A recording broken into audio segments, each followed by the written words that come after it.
Hey everyone, welcome back to the IO Panel Podcast, episode 216. My name's Evan. I'll be your host this week. With me as always, the two fine gentlemen, James and Mike. How are you guys doing? Very good. Pretty good, man. Pretty good. Excellent. Good to hear. Any noteworthy accomplishments this past week? Anything you want to talk about? Anything you don't want to talk about so we can focus on it? There was a swearing in, a changing of the guard, as it were, this I week. thought you said there was a swearing contest at your apartment. Yeah, that would have been great. That would have been the highlight of my week. Like, yo, you don't even know what these people did, man. They're crazy. I heard things I never heard in my life. Yeah. They're bringing foreign languages into it and everything. Jesus. Like, one guy called someone a piss and vinegar asshole. It was nuts. No, like, what? No, obviously the changing of the guard, I'm sure we'll talk about it, in the meat of the show, but, on Wednesday, here in the DC area, it was a holiday for federal employees. Although one of my former offices was actually still open for some reason. Are they essential? Found that odd. No, apparently they support people outside of this area, so they had to stay open. Okay. I was like, well, that's kind of BS, but all right, whatever. Is there no support anywhere else in the country? Not for them. Okay. Nope. So they are There's essential. one help desk here. True, I guess. Yeah. Not decentralized yet. So, yeah. Anything else going on this week? I don't know. I think that was the big one. James and I shared a nice meal last night. Romantic. Candlelight. Little Yes. vino. Yes, indeed. It's like Kinda. there was fire. No, it was in a poorly lit dining room of a restaurant. Of ill repute. In a house of ill repute. Ooh. Juicy. Wouldn't that be something? Man, I'd love to go to a house of ill repute and have my repute housed. Repute is a derivation of reputation, correct? Or I think or so. vice versa. I think so. I believe Ill, so. bad reputation. We're talking about like whoas, right? Mm-hmm. Nice. Whores! Donnie, it's whores! Whores! Go Donnie's get yourself some discount whores, boy. Yeah. Michael, what were we talking about last night? Oh no, it wasn't. It was in Discord. I forgot what it was. It was funny. It was like Donnie's discount whores. It's really good. We have a good time over there, guys. If you're not in our Discord, I don't know what you're doing. You're missing out. Yeah, that's true. IOPanelPodcast.com/Discord. No, kidding. No, but go check out our website, and there's a link to our Discord. So, Very check it true. out. We have a lot of fun. Yeah. Sometimes. We all became dollarnaires this week. Oh yes. We're doing big Many- things over there in our stock channel. Many cents were accumulated. Mm-hmm. Yeah, Evan, that reminds me. I got to talk to you about that later. Okay. Got to figure out how Webull works. I know. Good luck. Yeah. Mm-hmm. I also went out to dinner. I found a nice Vietnamese place. Had a banh mi and some spring rolls and some combination pho with the tendon and the tripe and the meatballs. Delicious. What do you think about the tendon? I'm not a fan. I like that texture. I love it if it's done well. Sometimes it's just crunchy and undercooked. Crunchy. Yeah. It's it seems like It's which going to have one a is the little one bite that's, to it. which one is the one that's all like you're chewing fat? Isn't that the tendon? Yes. But the crunchy part is like where the tendon and the bone become like soft. That's the crunchy part you're talking about. Yeah, And it's it's, like like, our biteable. outer connective tissue. Yeah, the outer like that kind of really denser connective tissue, not bone. Mm-hmm. Dude, I don't get it, man. What is with you and this? You love the tendon. I mean, are you a tripe It's boy? all I ever talk about. I like Are you- tripe too. Oh man, what's wrong? I don't understand, man. Next thing you're gonna tell me you're eating chitlins. It's No, just I've so actually never gross. had them. Chitlins are horrible. But if you can eat the tripe, you can eat the chitlins. Okay. Similar I have texture. no problem with tripe at all. But chitlins are like a boiled hard tripe. It's disgusting, with and it shit smells horrible. I mean, if they're cleaned properly, you just hook up with a green garden hose to one side and blast everything out the other end, and then boil it up with some salt, I guess. You should go to a place where they've cooked where they cook chitlins. It's Salt horrible. and vinegar. I just made that up. I don't know, It's like but your nose can't miss I'm it. pretty sure it is salt and vinegar. I'm pretty sure there's a vinegar involved because the smell is so strong. You need something even stronger to destroy it. The smell is like it's horrible. You know, You need something to overwhelm its natural odor. it's like if a dairy fruit could shit, and it shit in your nasal cavity. It's disgusting. You know, and I imagine the tripe can't be much better, but the tripe seems, I don't know. I mean, the tripe seems pretty benign, but I know it's like that's intestinal wall lining, right? Stomach. Stomach lining. Okay, so a little Yeah. different. A little That's different. pretty neutral. Yeah, I still need to have weird texture. durian. I still haven't had that. Yeah. Well, you're on your own. You can go to the store. Me and Evan used to see them at the stores, the frozen ones. Mm-hmm. They're there. You Yeah. can find them. Yeah, They're I around. know. I know. Go ahead, live on the seen it. edge. I've seen it. We'll be And then waiting here jump on off Sunday it once for you. Smell it. We'll be waiting on Sunday for you to give us the report of how you funked up your whole house and your mom's Yeah. killing you. Yeah, it sounds like something maybe you need to eat outside. Yeah, in a field, alone. Next to a dumpster. Yeah, you're just like in there picking at you. And you're just It's like pulling. you're like you put it in your mouth. You're like, oh, this isn't bad actually. Oh, yeah, get the sweetness. Yeah, your fucking bowels convulse. James, what did you have last night for dinner? It was like chicken masala and is it not quinoa? I want to say I'm so stupid. I'm like Quiznos. It's what is it called? It's is it quinoa? It's not That quinoa. it is a grain. Couscous. Couscous. Yeah, it was chicken masala and couscous. And the couscous had like I think it was like cubed pears and raisins in it, which were kind of weird. And the couscous, dude, these couscous were cooked to the max. They were like swollen pearls. They're huge. This masala sauce was great. The chicken was super tender, really good. Yeah, it was Madras curry chicken. That's it. Yeah, Madras curry chicken, really, really good. I had the mac and cheese, which mac and cheese was okay. I don't like the way they did the noodles. They took elbow and they're just. It's like they took an elbow and they cut the curve out of it. You know, small ones like that. It was kind of odd, but that was fine. Where did you go that you had a nice Madras curry and couscous and also macaroni and cheese? It's Horn a and very horn? horn. Yeah, you'd think so. Like International Buffet on University Boulevard. So it's funny you ask that because every time someone asks me, I ask people, "What is this restaurant?" I'm like, "Is it some kind of something fusion?" It must be, right? Like it must be some kind of like American Asian fusion thing. I don't know what I think, or the chef just seems to serve what he likes, which is fine. Like everything I've had, there's always been good. But it's Chef Jeff's, and Jeff is spelled the wrong way, like Right. Geoff, because fuck logic. American, I mean English is horrible. But yeah, Michael's good friend took us there or invited us, and we went out, and it was good. We had a good time. So it's We had a- multicultural fine dining. Mike, what's the name of the drink I had? Is That's the a great bacon? I think it was a bacon bourbon with bitters or something. Sounds disgusting. Oh, it was amazing. So they take orange bitters with some kind of bourbon, and then they put some kind of like they use egg whites, but the lady said they didn't use egg whites anymore. They made it vegan now, but they basically had an egg white foam on top, and then they had an orange slice and a big piece of bacon on top of that, all crumpled Yeah, up and like it a was flour. made with the juice from chickpeas. Yeah, Okay, yeah. I'll be honest with you. When she said that, it put me off immediately.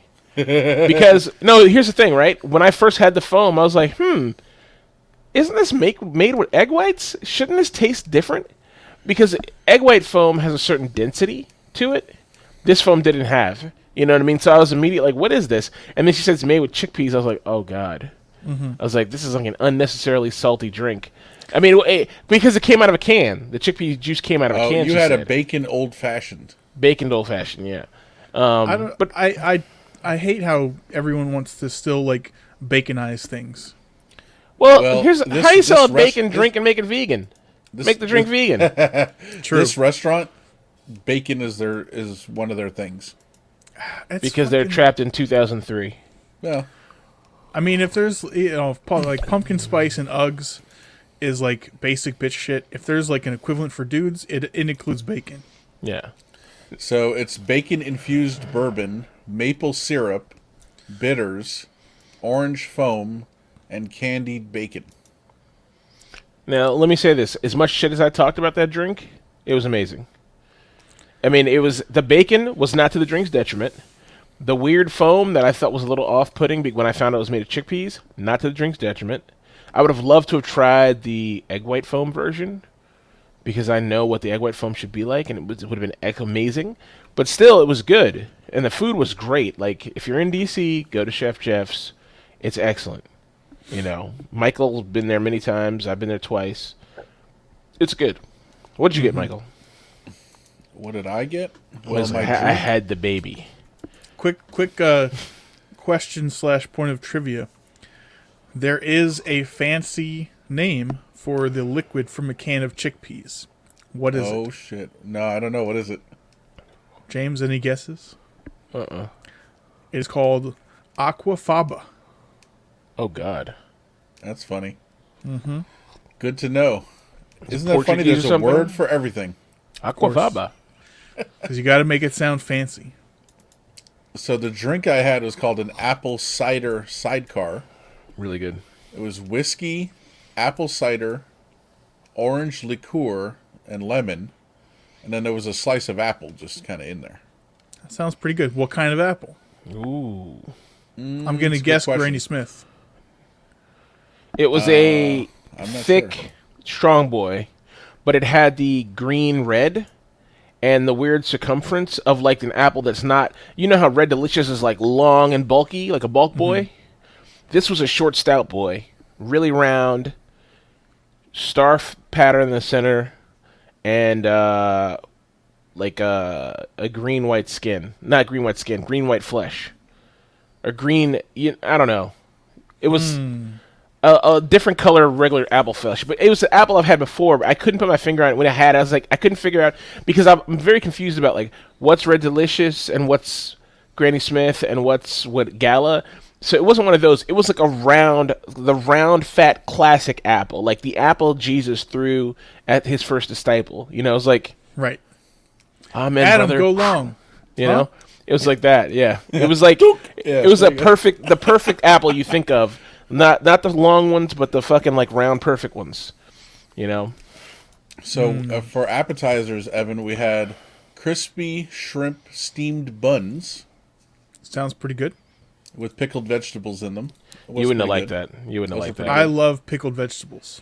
You Yeah. know why you wouldn't have liked it? Because it's a weird take on steamed buns, and I thought it was weird. I mean, it was fine, but it It didn't was served taste. in taco format. Yeah, but- it was weird. It was but fucking it wasn't strange. bad. It was good. I've had those I mean, it before. tastes good. It tastes Not good. my favorite. I do like the fully enclosed. Yeah, give me a classic Bow. steamed bun anyway. And also regular steamed bun. They have it's just I don't know. Some things don't need to be like iterated on. Steamed buns are perfect. I don't need a taco steamed bun weird thing. It was strange. And what was in this shrimp? Yeah. Yeah, so they had kind of fried the shrimp. The shrimp was good. Everything was good on its own, but together it wasn't like, oh my god, you know. It's not like the first time you had a fried pickle, you know. You're like, oh shit. Never had a fried pickle. Evan, Really? You're missing out. You're Never. lying. You like I'm pickles? serious. I've never. I do like pickles generally. Depending on, I like crispy, cold, kosher dill pickles. Right? Well, normally if you go to a correct place, now maybe you'll have a different take. You know how pickles come in chips sometimes. Yes. So normally they'll take those, Yes. batter I'm them, familiar fry with them. fried pickles. I've just never wanted to order any. Oh, no, they're they're great. good. They're great. That's like the now- perfect pickle implementation. There's another version I've seen at other places where they fry the spears. I don't know that I've ever had that. It seems like That's too just much. that's lazy. Yeah. Yeah. It seems like a lot. Now, you know it would be interesting, you take the spears and then you fry that. That'd be nice. That'd be something. The thing that he just said. Yeah. No, you cut them up. Uh huh. You cut them long, cut them short into- ways. No, into little into chunks. Yeah, so you have fried pickle chunks instead of spears, instead of discs. Yeah. Okay. All right. James, experiment. That's an action word for those on the camera. Is that chop? Yeah, chop. Yeah, that's Should we go chop. chop. So Evan, we also had the hummus. Usually good. Which came with pita, but we also had vegetables with it, so carrots and cucumbers. Cukes. Was just plain hummus. It says here chickpea salad, so it was like hummus with some like chickpeas kind of tossed in it. Yeah, with some oil and the stuff you make. But Michael, did those chickpeas melt in your mouth? Like they were really soft, right? Yeah. Yeah. They were good. I mean, like I got a thing of what was the bread? It was like a pita wedges. Yeah, with like seasoned pita wedges were really good. But I put some of that in my mouth, and dude, I was like thinking I was gonna be able to tell the chickpea. No, I put it in my mouth. It was like it's perfect. It was great. Nice. Yeah. Well And then boiled. we had some wings, and the choices are buffalo sauce or honey sriracha. We got honey sriracha Yeah. on James's say so, which I agree with. I'm not really a fan of buffalo, to be honest. It's weird. And honey sriracha was delicious. I'll be honest Yep. with you, it was great. That's a winning combo. And then for actual dinner, what did I have? I had It's like you just described a full meal, and you're like, for appetizers, we had Yeah. so for the meal, I had the beef bourguignon. Say it, Evan. Huh? I will say beef, beef, no, I'd say beef bourguignon, but that's the Beef American way. bourguignon. Perfect. Michael, So how can you that's not say that word? Isn't it French? Yeah, beef bourguignon. There you go. Okay. There you go. So I didn't read what he was saying. I didn't read on the menu, and I was just like, okay. He said beef, buh, and a buh, and I was like, and I'm looking at the lady. I'm looking at our friend. He's a buh. I was like, beef bulgogi. That's what I thought he was. That's what I thought he was talking about. I was like, oh, there must be a bulgogi dish on here. I was like, he can't say the word. We're at It's a Korean bulgogi. restaurant. It's bulgogi, and Michael's like bourguignon. I was like, oh, I'm an idiot. Yeah, well, I'm an idiot, so it's fine. But so that was good, and then ordered for the table to share. We had the tortellini, right? Yeah, those are good. Yeah, this is tortellini. It's like a Are they fried or savory, something? beefy. No, they just filled with something, and then in I like mean, a I beef think it's sauce. this one. It says short rib tortellini. Oh, okay, That'll so be maybe good. they had shredded short rib in there. I didn't notice any meat. It just, or maybe it's a puree or something. It was good though. It was good. It was a nice little Could have been meal. shreds of the short ribs in the sauce. Yeah, Yeah. the sauce was fucking good, man. It tasted like. Well, it says here brown butter, veal jus, There you go. sage, and parmesan. It was good. It was good. Yeah, everything we had was good. I mean, none of it was. We didn't order poorly. Right. So yeah, I mean, it's funny. You go to this place and like 9 times out of 10, like I've gotten food from there and it's like, oh, give me a burger because I'm an idiot, But that's like one of their things, like a Chef Jeff burger. Like that's the thing on the menu.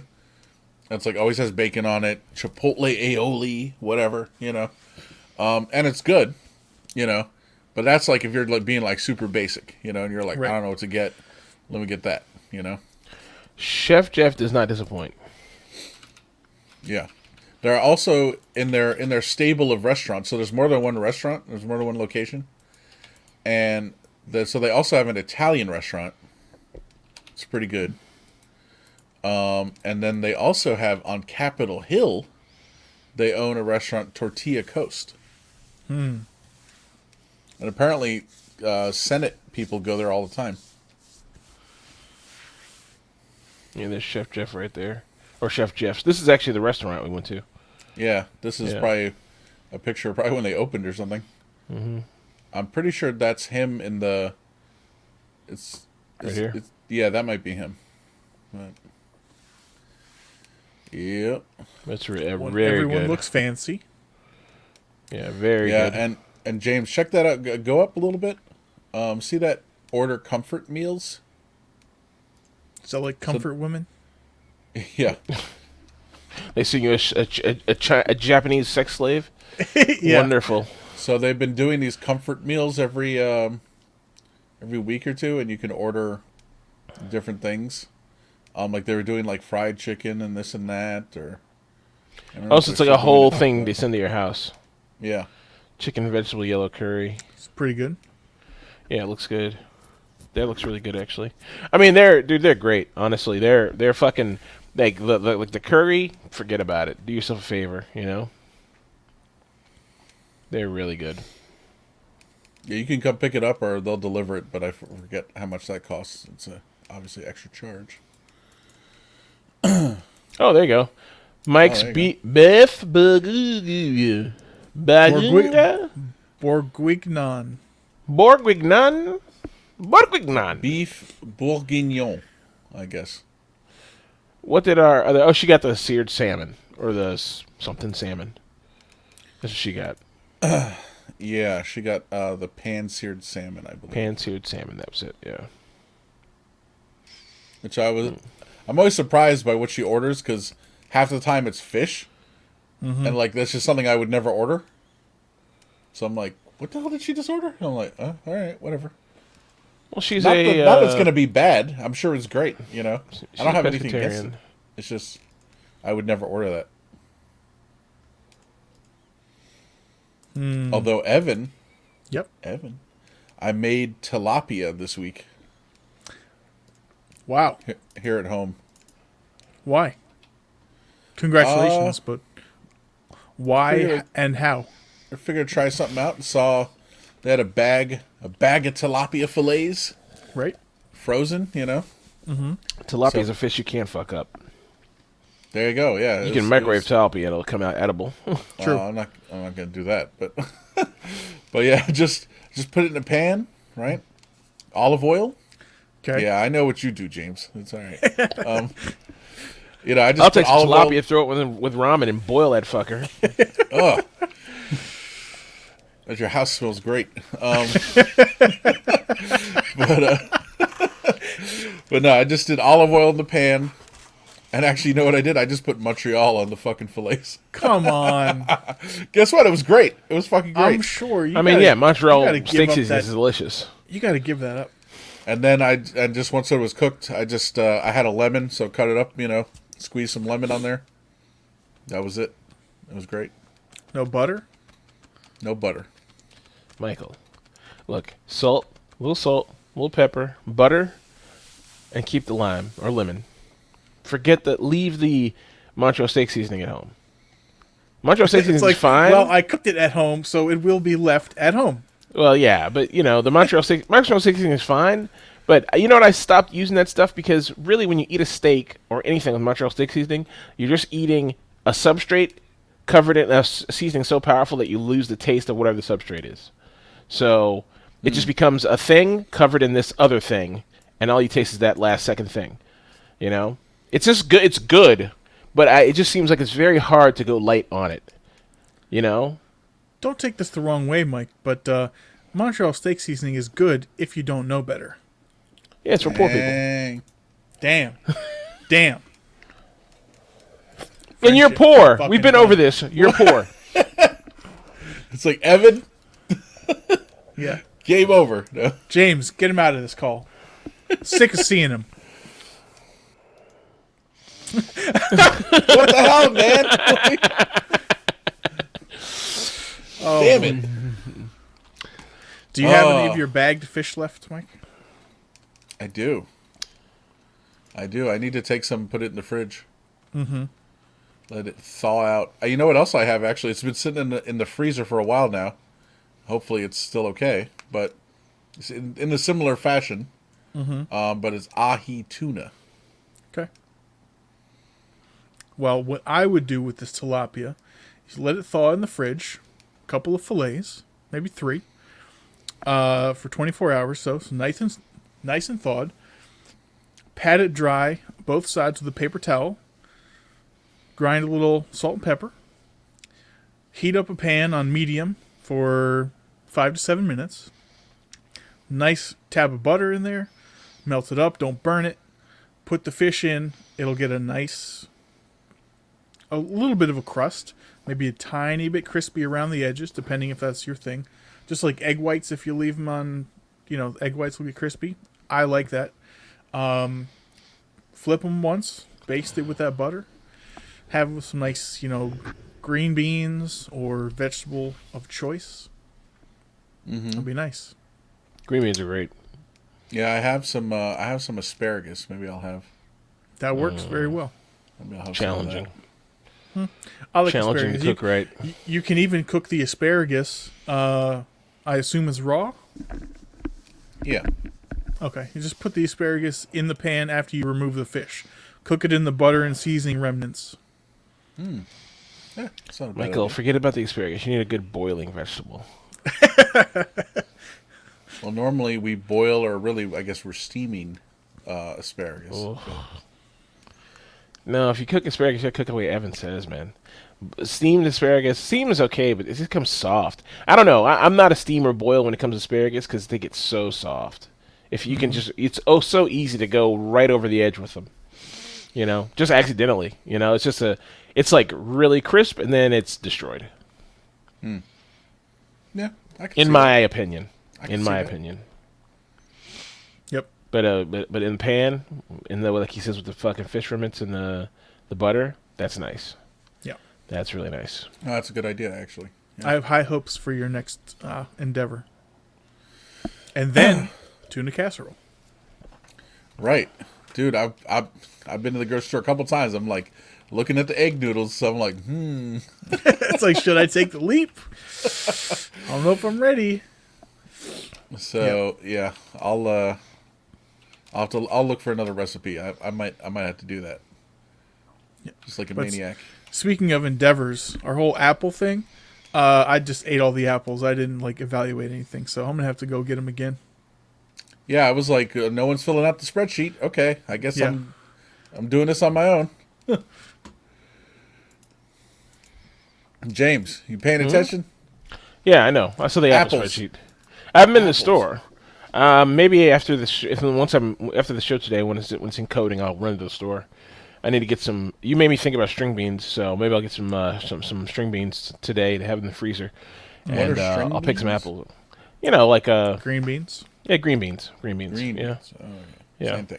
yeah. It's because you said the wrong word, so I was questioning it. Well, I just wasn't sure. Like maybe it's something else. Precision of language. It is precision of language. Thank you, Evan. I appreciate that. Let me run this by you. I said that to somebody this week.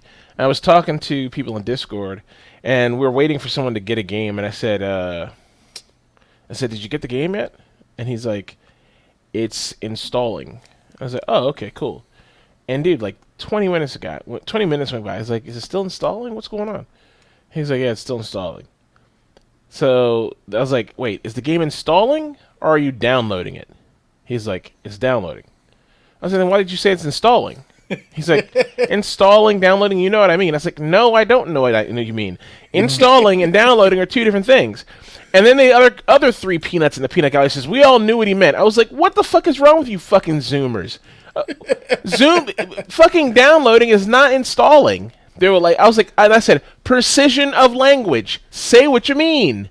Don't say installing if you're fucking downloading." He's like, what's wrong with you? You knew what we meant. I was like, "No, I fucking didn't." That's like saying driving and I'm here. No, you're not here, motherfucker. You're driving. I agree with you wholeheartedly, James. Is it just because? Is it an old person thing? Are we old now? Is We like accuracy and traditionalism, and like Mike, I am on your side, James, because of our histories as computer guys. However, I recognize that now there's sort of a gray area or an ambiguity with all these launchers and shit like that. That it's one click for both steps. Now, they could have been more accurate because these launchers give you feedback saying whether it's actually downloading or whether it's installing. And that's what you would have preferred. Every, moral human being, upstanding citizen would have preferred precision of language, but they didn't give that to you. That's terrifying to me. But they're children. That's terrifying to me. You know what else? It's kind of weird that, like, I look at that, I'm like, obviously an installation is different from downloading, right? Mm-hmm.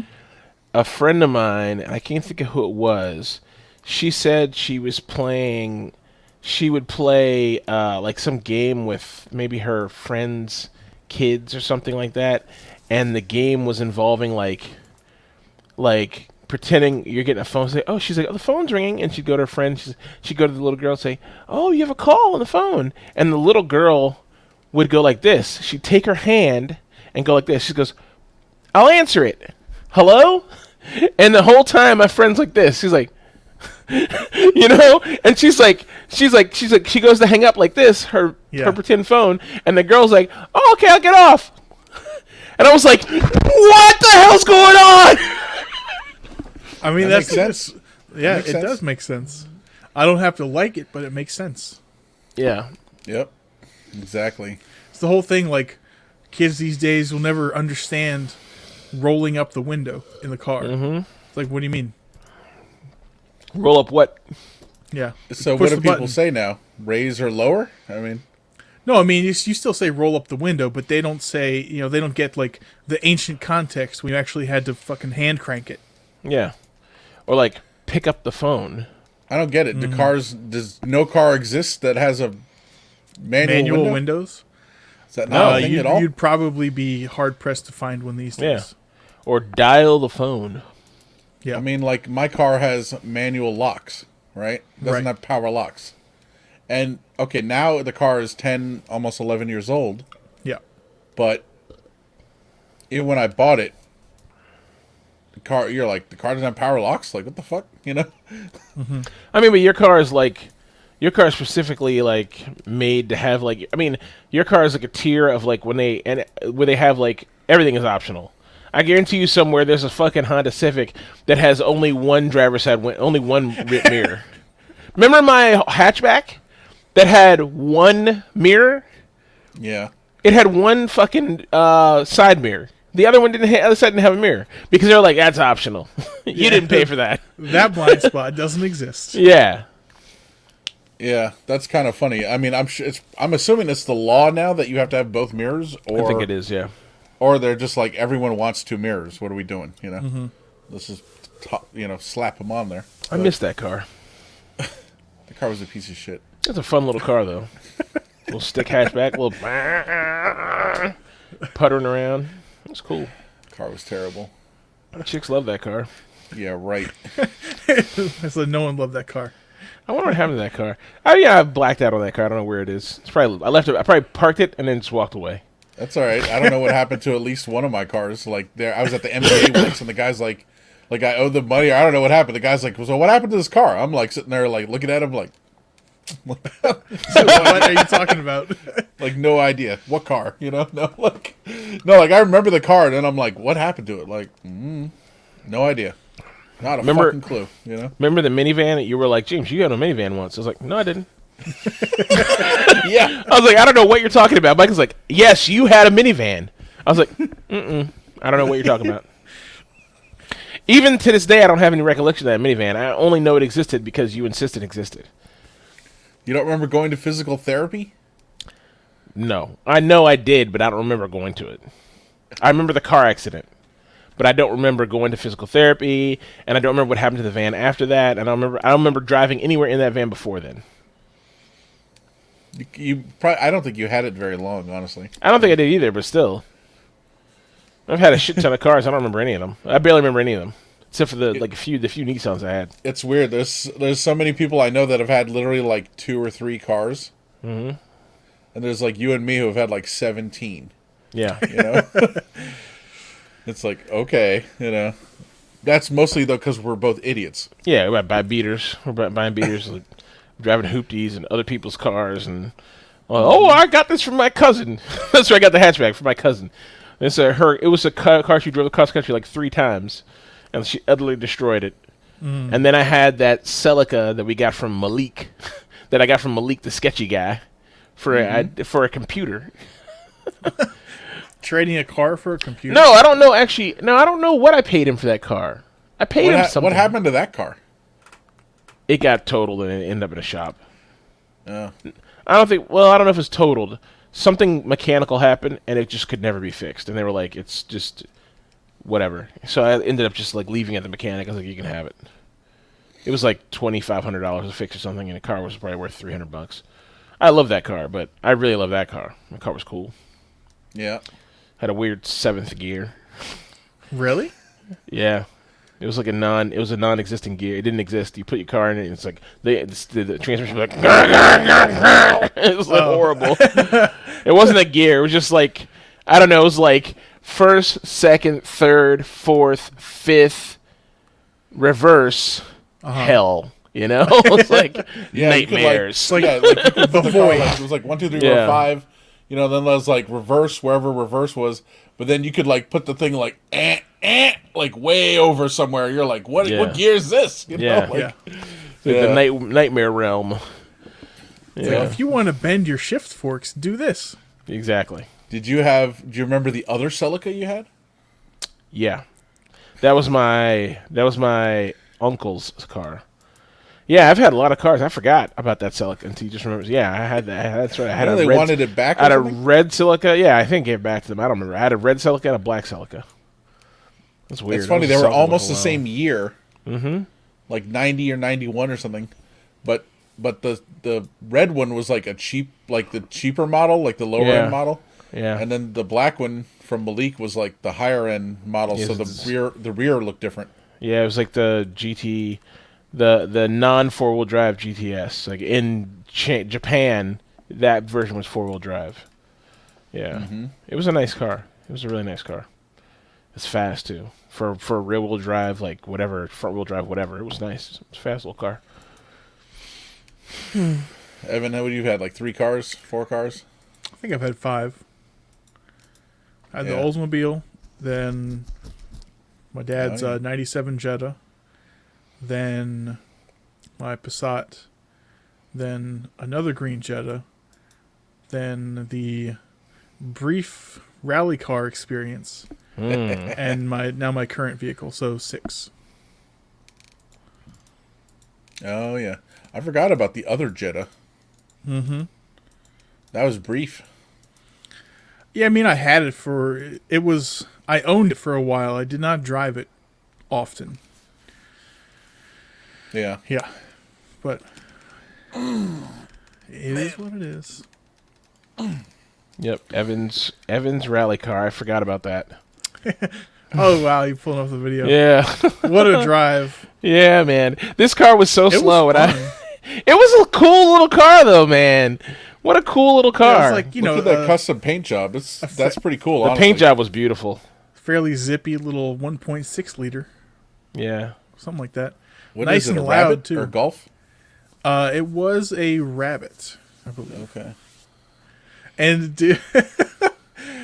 that was a fun little pass, James. And I like how you added like a Fast and the Furious backing track to it to make it sound good. Yeah, I added a what was it? I forgot I added. I think I found like some Honda Civic car noises, and I added that on top of it. Everyone was pissed. Everyone was like, "That's not accurate." I thought it was real at first, and I was like, "Ooh!" I mean, it was very loud inside the car, so it was loud outside the car. Yeah, it was loud outside the car, and the car could have sounded like that. But the video when we did that, Evan was actually driving like a normal person. Mm-hmm. But I like sped the video up. I was like, this got to be cooler, you know. I sped the video up, and then added that sound. But the car's loud as fuck. Like, let's not pretend. The car was loud. The car was like, if he would been going fast, it probably would have sounded that way. You know what I mean? So yeah, that was a cool little each car. Each one of us have had a loud car. Mm-hmm. James had the Celica, the black one. That was loud. You had that car. Yep. And I had at least 2 cars that were loud as fuck. I had the after the accident, I had the red Honda Accord, which was loud never as existed. Fuck. Well, not according to you, but correct. We were actually telling our friend last night about that car. how Rick was driving it and the hood flew open while he was on the highway. It's like a comedy act. Like like. Yep. Except it wasn't a comedy act because it was my fucking car. And it was and also very dangerous and not funny. Yeah, exactly. It's funny to talk about it now, though.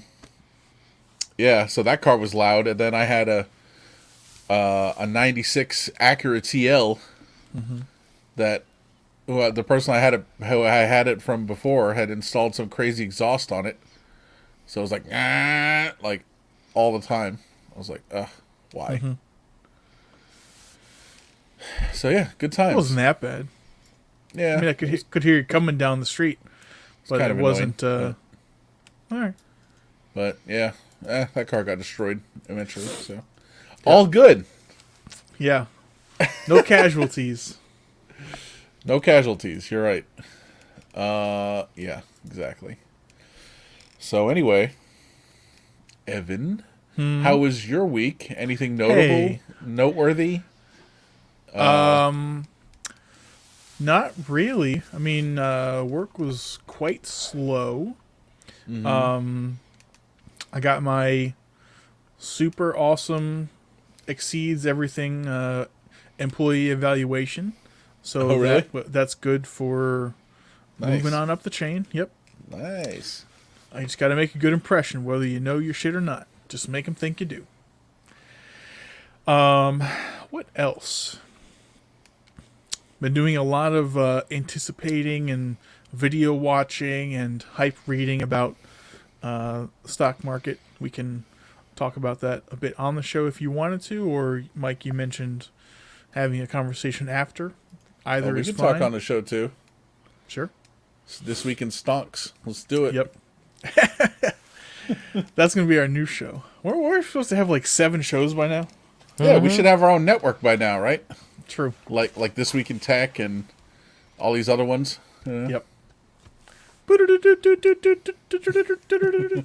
Exactly. Yeah, really standard. Boring week. I ate a lot of apples. I was supposed to review them, but I just ate them. I just indulged. Yeah. How many apples did you eat per day? I was like 1 or 2 for a couple days, and then I think I had like 6 or 7 in one day. I finished most of them. There were a couple of really atrocious failures that I took Really? one bite and threw away. Yeah. No, what? Yeah. Yeah, not a fan of. I'll just say it. Not a fan of Golden Delicious. One of the 2 Red Delicious that I got was pure sand. The other one was acceptably crunchy. Yeah, Is that a ripening issue while we get the sand apples, or is it I just really don't know. Golly, man. I mean, it's probably a large amount to do with the environment, and any apple that we get is probably combined from various orchards all around the country and or world.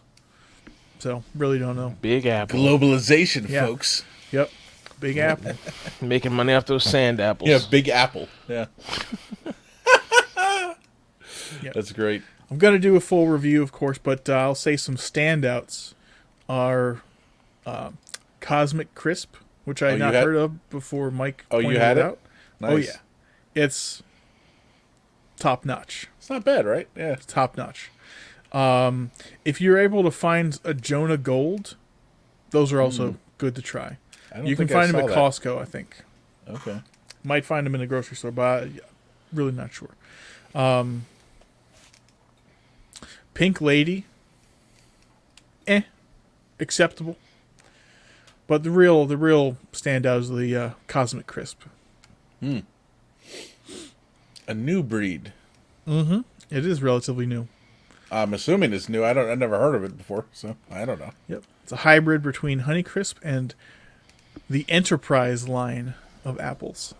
What is the Making that Enterprise up? line? I'm not making it up. Did you go to the Cosmic Crisp website? I went to their Wikipedia entry. I see. I was like, the apples I bought, they had little stickers on them, right? Yep. They're like, go to cosmiccrisp.com or whatever. I didn't do that, no. Yeah. That's pretty funny. But Yeah. yeah, well, yeah, they are good actually. So yeah, you're right. But yeah, we'll get some more detailed. We'll have to decide how we're gonna describe them, rate them, whatever. Because I don't really know how to describe. It's like, how was it? Good. Like Yeah. Yeah. like because crunchy. Yeah, it's crunchy. It's a fucking apple. I mean, what You do could say, like, I would say like skin influence, sweetness, density, my density audibility. popped me where, to like, you. you flick it.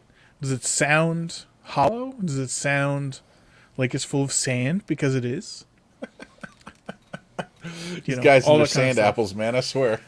Mike, if you've had a sand apple, yes? Not recently. Okay. Well, you've been lucky then. I guess. I mean, I don't remember not liking a red delicious apple. So, I'll have to buy some and try it. Okay. I haven't bought those yet. Okay. Well, I wish you luck. Thank you. Evan, when you get a chance, obviously not now, but later on today, tomorrow, whatever, go on that spreadsheet if you can. Yeah. And put the criteria you think is Okay. worth rating. No, it will all use the same Right. The same metric. criteria. Yes, the same criteria, the same metric, the same all at. Yep. So we can we'll make it a pivot table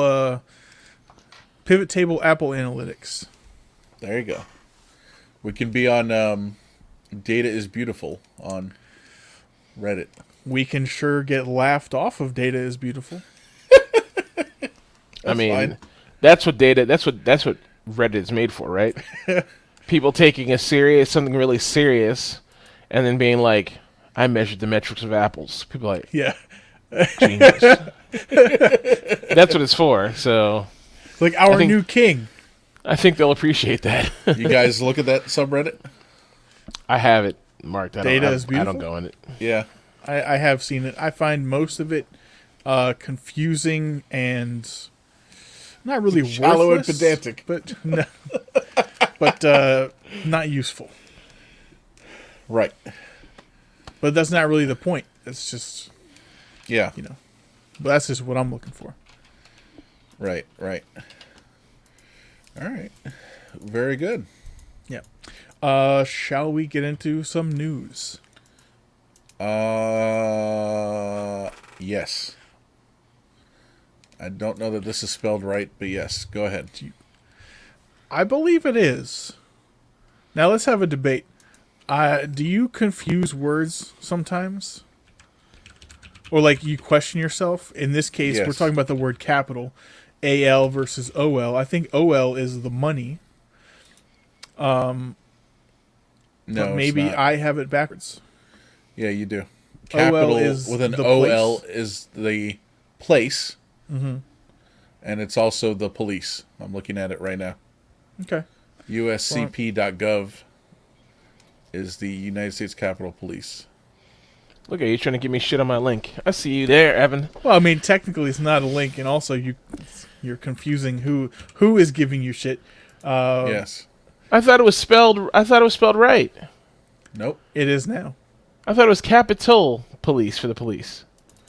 Nope. It's Capitol. The place Capitol, like the building, is OL. And so are the police who protect it. I thought you just said it was AL. I did not. Oh, god. To the opposite. Fucking idiot. But sometimes I question, like, It's your the fault. word pieces. EIIE. I'm like, pieces? Pieces? Yeah, it's always PIE unless it's peace, like peace in the Middle East. Yeah.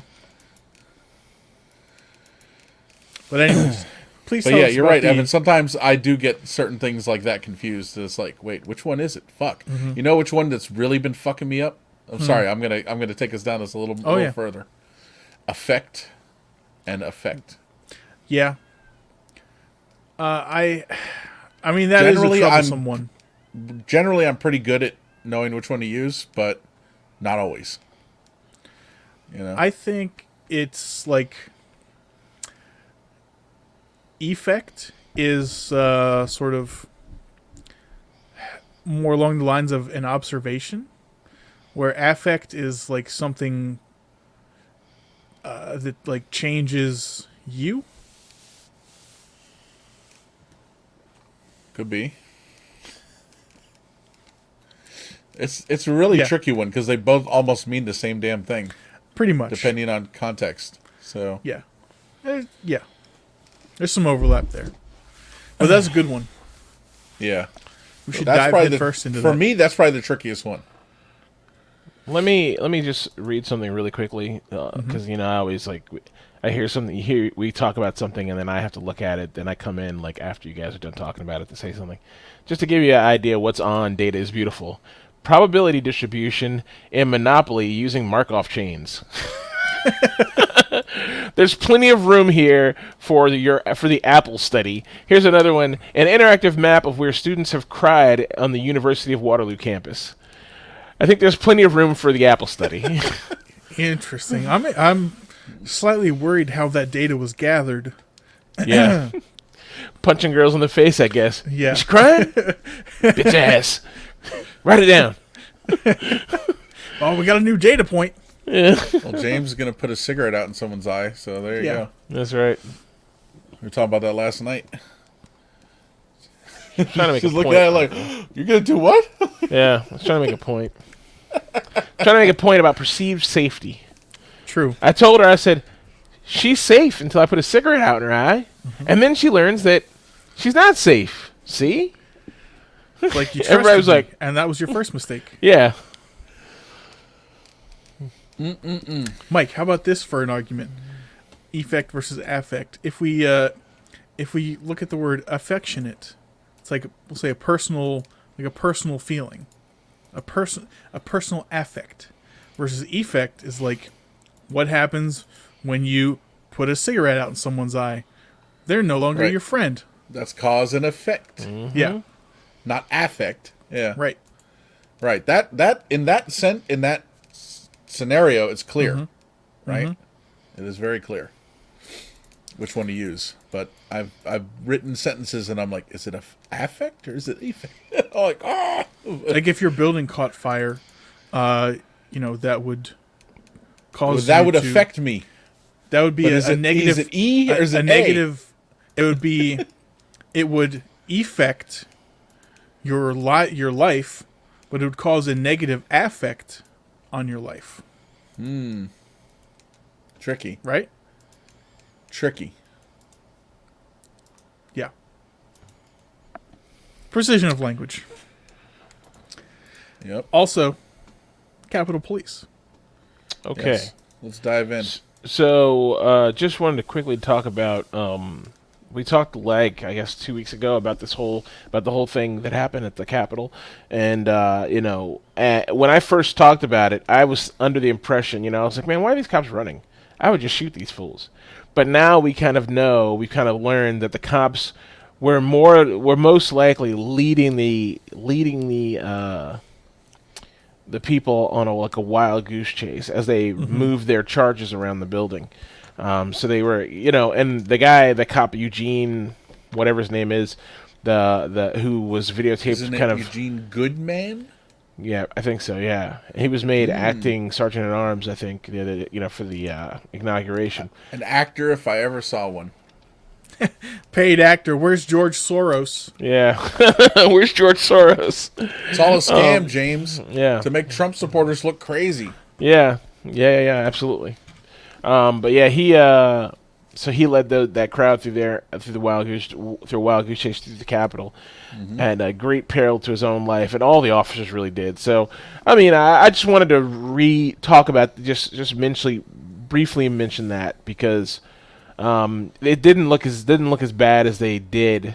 It now after the fact, it does not look as bad as it did on the recordings.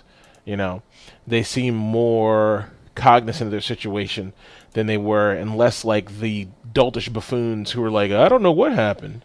We'll let them on in. But really, they were just like, bide our time. Okay, go ahead. So I think the orders were probably something along the lines of like, hold them until you can't. Don't get hurt. You know what I mean? We just like Keep them we're- busy for as long as possible. Yeah, we're gonna prioritize keeping ourselves alive and keeping our charges alive, which is what they did, and they were successful at that. You know, so I like that good for word, them. James. Charges. I do too, man. That's a word we don't get to use very often. We need charges. It gives a real sense of duty. Yeah, actually, I don't want to charge. I don't want to take care of anybody. But I'm my own charge. You got to get a dog. I do a poor James. job at that. You got to get a dog. That'll be your charge. Oof. Maybe we'll see one day. But yeah, so yeah, I mean it's a good story, you know. It's good to see honorable men and women doing good work occasionally. Yeah, I thought you were going to say good works. they did a great job, and only one person got shot in the throat. Yeah. I don't know what that guy's problem was. Fuck that guy. He went crazy. He was That's a crazy fine. man. He's fine. What, the cop or the woman? Yeah, the cop. Oh, whatever. The cop and She the had woman. it coming. I don't know why he shot her. We talked about that before. I just don't know why he chose to shoot her. He just chose to shoot that shit. Maybe he thought she had something in her hand. Like we don't know. We won't know his logic until the court case comes up. I'm sure they're gonna, or the Maybe report she was comes just out. rushing at him, and that was it. And he was like, I mean, all right. she was on the other side of a door, a barricaded door. So, and he didn't choose any other time to shoot, but just then he's like, oh, I'm gonna shoot. You know, I mean, I think he just got nervous. I think he just got nervous. The prosecution will ask the security guard, "Sir, what's the last thing you heard?" And he'll say, well, sir, she was shouting at me, she was threatening, and then she said, do it, pussy, you won't. So I did it. There you go. Yeah, bro, who defense knows? rests. She challenged me, sir. I had no Yeah. option. Yeah, exactly. My manhood, I couldn't let it slide. It's like, you wouldn't let a bitch talk to you that way, would you, sir? Damn straight I wouldn't, Donald. He's like, I'm glad we understand. Yeah. Right, exactly. But yeah, that's all I had to say about that. Just a real quick thing about that. I just wanted to make sure that it was clear to anybody that it wasn't like, because we had talked about it and we didn't, of course, I didn't know the whole facts. So, I wanted to make it clear what that was going on with that. That's it. Very good. Very good. The next one's mine too, and it's just Joe Biden is a president. He wasn't. Congratulations. He wasn't arrested on the podium as Q had predicted on the QAnon forums. Where are you know, these QAnon forums, James? I don't know. I wish I knew. I'd love to go in there. I'd love Can we to just make an Google account QAnon called forums Q. and find it? I mean, maybe. I don't know. I think it's probably 4chan or 8chan or somewhere like that. I know initially he used to post on 4chan. But I don't know where There's he a posts name now. I haven't heard in forever. Yeah. 4chan. It might be on 8chan now. Yeah, 8chan's a horrible, hellish place. One of the many chans. Yeah. Evan, name the Chans. For every number, there's a chan. He's like Donnie Chan. Margaret Chan. Like, no. For every number, there's a Chan, really? I mean, that's a generalization, but there's tons of them. What are they? Are they market? Nothing good. So what's 1chan, for instance? I've never been there. But it's a thing. I know 7 and 8 some time ago were very dark places on the internet. Like if you think 4chan is horrible, do not go to 7 or 8. So I know 8chan is like the new like conservative right wing crazy place. Or a lot of sorry, that's another place where right wing crazy people go, among other people who use 8chan. And just as a side note, I think Michael was there last time I heard about this. So the same people who, we talked about Parler getting pulled down last week. Yep. And Parler, so they looking for a new AWS style host or backbone for themselves or whatever. And they're getting Epic, who's the same company who hosts Gab. And for their DNS, their DDoS protection, they're getting the same company who does Gabs and 8chans and Hamas. Now, this might be a dumb question, James, but what is Gab? Oh, Gab is Republican Twitter. It's exactly Republican Twitter. Really? Yeah. I thought that's what Parler was. Parler's like some kind of Twitter, Facebook mixed thing. But Gab is literally was like it's almost like a dead copy of Twitter, from what I understand. I've never used it, but it came out around the same time Parler did. The whole idea was we're not gonna, this is a place for conservatives where we're not gonna police your free speech, So, Okay. but I just find the whole Hamas thing funny. And I was telling Dave last night. We talked about this last week. I was like, if you look to your right and you see a Nazi, you done fucked up. Right. And I was like, and if you look to the left, you see Hamas, you really got to know you fucked up. Like, oh, there's a Palestinian terrorist group and the Nazis. We're in good company, bros. No, man, you're not. Oh, yeah. You know who else is hosted on the by the people who, I forgot the name of the company, but the people who do the Hamas's DDoS protection? The Daily Stormer. If you know what that is, that's like a neo-Nazi fucking newsletter, conservative, crazy newsletter. Yeah. The Daily Stormer. It's Russian. It's German. Oh, yeah. Interesting. Mm-hmm. I have also never heard of that one. Yeah. Donald.win is down. Well, just that's tried the going end to of that. freedom as we know it. That's a horrible site, too. That's a bad one. A little bit I looked at that last week. I was like, oh, God. They say, we read some stuff off of there. We read like a little expert episode off of there. It's kind of crazy. It's crazy. I mean, I know, just to get back to what we're talking about, why we started talking about this. I'm not a friend of Biden. I think Biden is going to need a lot of pushing in the right direction, and I know we're not going to get him there. But I was talking to our buddy Dave last night, and I think we're both in the kind of the same camp that Biden is just going to be the status quo, right? Like, back to normalcy. Nothing is going to get done. He's gonna go roll back the Trump stuff, and then he's gonna leave it there. If he pushes anything through, it'll be one thing I think that's gonna help him put his name on the office, like Obamacare, but they'll be like the Biden plan or whatever, and he'll try to fix Obamacare hopefully and get it to a place where more people are happy with it, and he's not gonna do anything else. Like, he's not gonna rock the boat. He's gonna do everything he can to work with the Republicans. One thing Dave pointed out to me, and I was like, yeah, this is what's going to happen. The Republican Party is going to split. I predict it. He said Donald Trump's starting a Patriot Party. I never heard of that before, but that could be a thing. Yeah, So I Donald Trump starts his Patriot Party. All the crazies go to the Patriot Party. So you have the Republicans, the Democrats, the Patriot Party, and I was like, this is great news. I was like, why? You have 20 million people who are used to having their voices heard, all of a sudden demanding their voice to be heard. That's going to make third parties viable all of a sudden. That's a great thing. Mm-hmm. That means the Green Party and the Democratic Socialists and the Libertarians now all have instant viability. Because now the Democrats and the Republicans need to compete for these votes that are laying on the floor.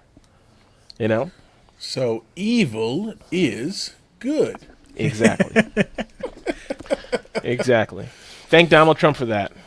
James, did he make America great again? Did Did he start making America great again? He made America great at the sacrifice of showing us how bad we are.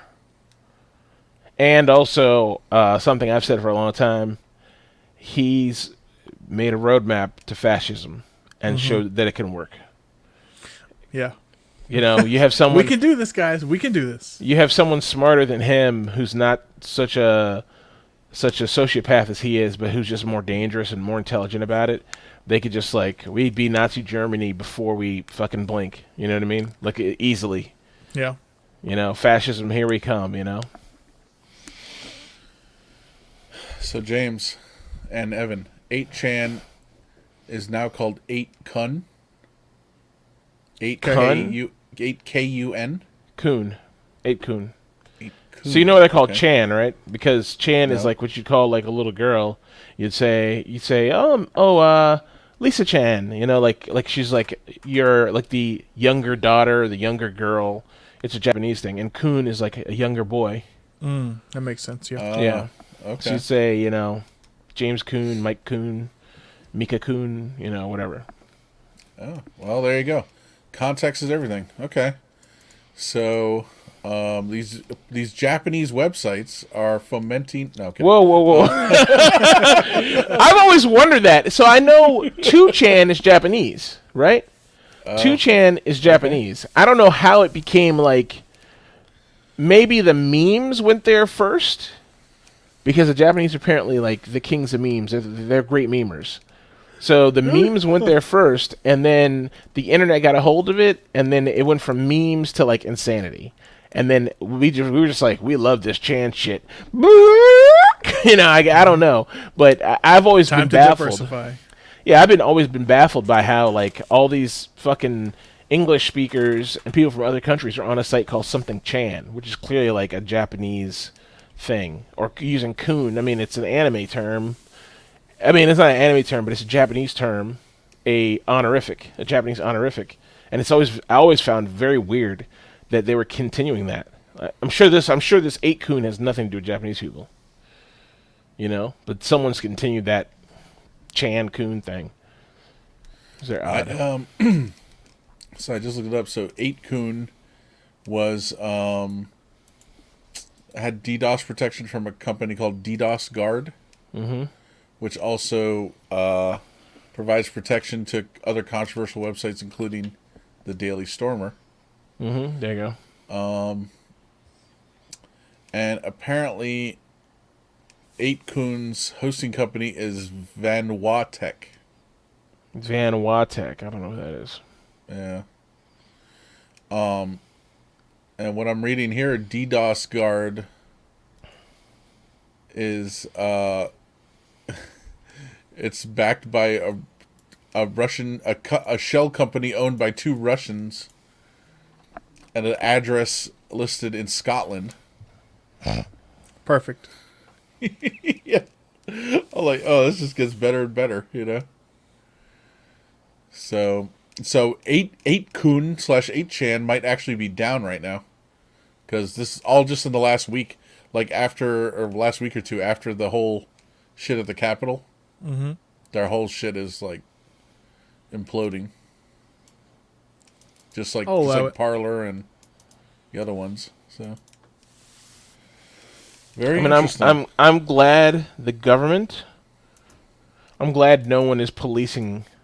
I'm glad the people who are policing their free speech are private companies who can. I'm glad the government's like, you're not allowed to say that. Like, I'm glad that's not happening. I don't care if they say whatever they want. I don't care if they incite violence with what they say. Like, the legal system is supposed to work to fix that by being like, oh, you incited violence, okay, we're going to come after you. But we're not going to stop you from saying whatever. We're just going to get you if you broke the law, Yeah. But I just don't want the government to be like, well, we're going to stop your website because you said that. Like, Twitter, I don't give a fuck what Twitter says.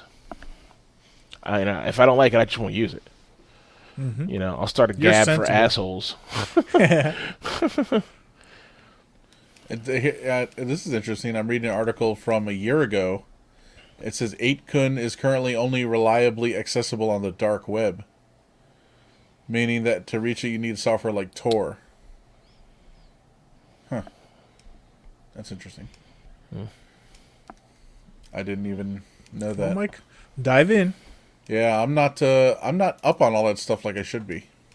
Yeah, I think we all need to spend some time like getting into the dark web to see what the deal is. Like ordering heroin, or fucking buying a human being, or buying a gun. I don't know if you can do that like the good old days. I think we're Order about a decade too hit. late. Yeah, or ordering a hit. Yeah. Watch your back, Evan. No. Oh, okay. It's like, I will be a vampire, and you're gonna be dead before it happens. It was a goof. I didn't think it was real. Oh man, fucking wild. All right. Anything else, James, about Mr. Biden? No. I mean, he signed the Paris. He's getting us back in the Paris Climate Accord. He stopped the construction of the border wall. This is like within a couple hours of becoming president. Like the day of his inauguration, he's signing those executive orders. He's been a busy guy so far. That's really it. I mean, I'm looking forward to see what the next 4 years hold, and see if the Trumpers can chill out. I kind of hope they don't, but we'll see. It's kind of crazy. Like I think one of the major criticisms of the Paris Climate Accords is like a lot of first world countries, and of course the U.S. they give China money to pollute less. Mm-hmm. So everyone's like, "Why are we giving China money?" Like, well, the planet kind of matters, and for whatever reason, China is still a developing nation technically. Even though they're like the second largest economy in the world, or top 3 for sure. Well, so how do we fix that? Yeah, they're relatively new to the. We had America and the West had their prosperous times, right? Mm-hmm. We already got through all that, and now China's going through it now. Mm-hmm. Yeah, but China's a manipulator.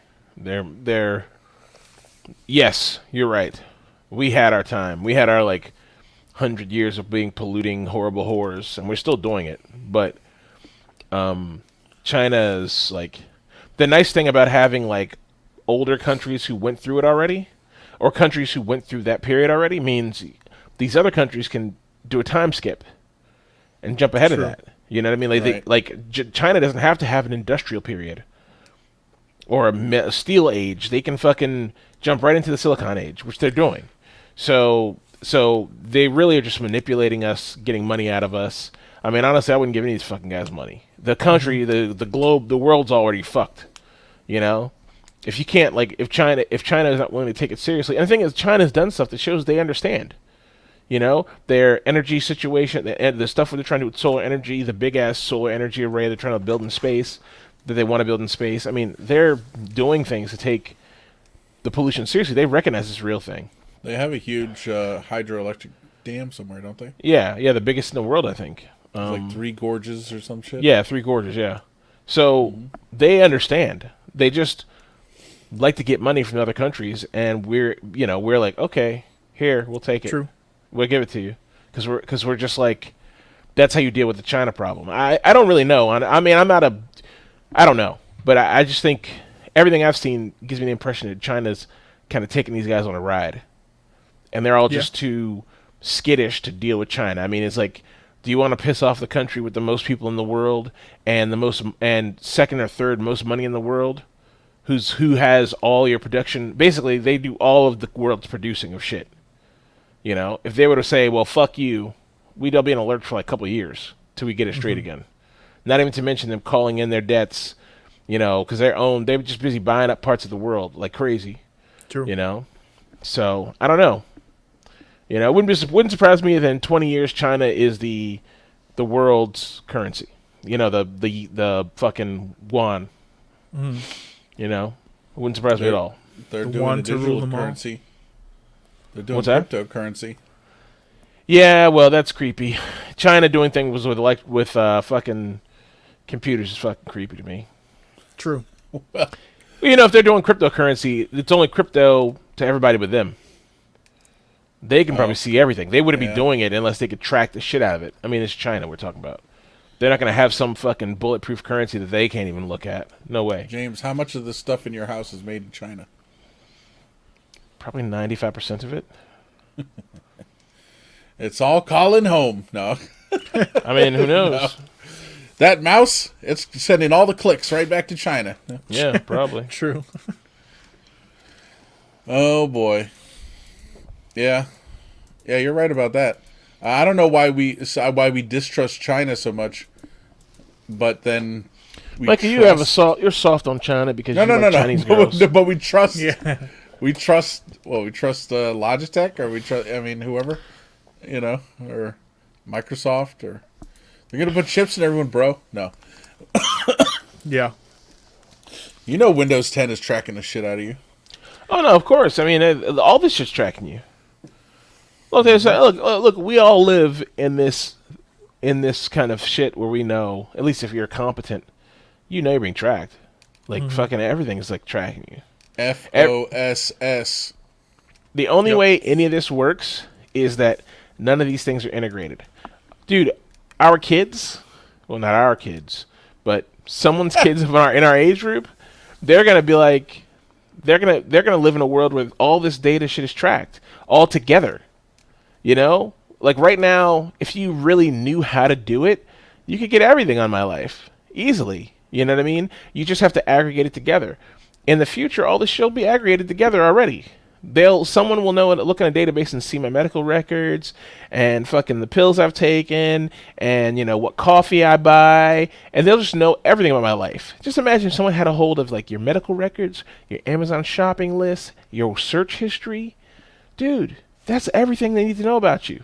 Not even to mention your job or your bank account. All that shit's public information if you really know how to look, or you could do a little bit of hacking and get to it. None of it's like some secret shit.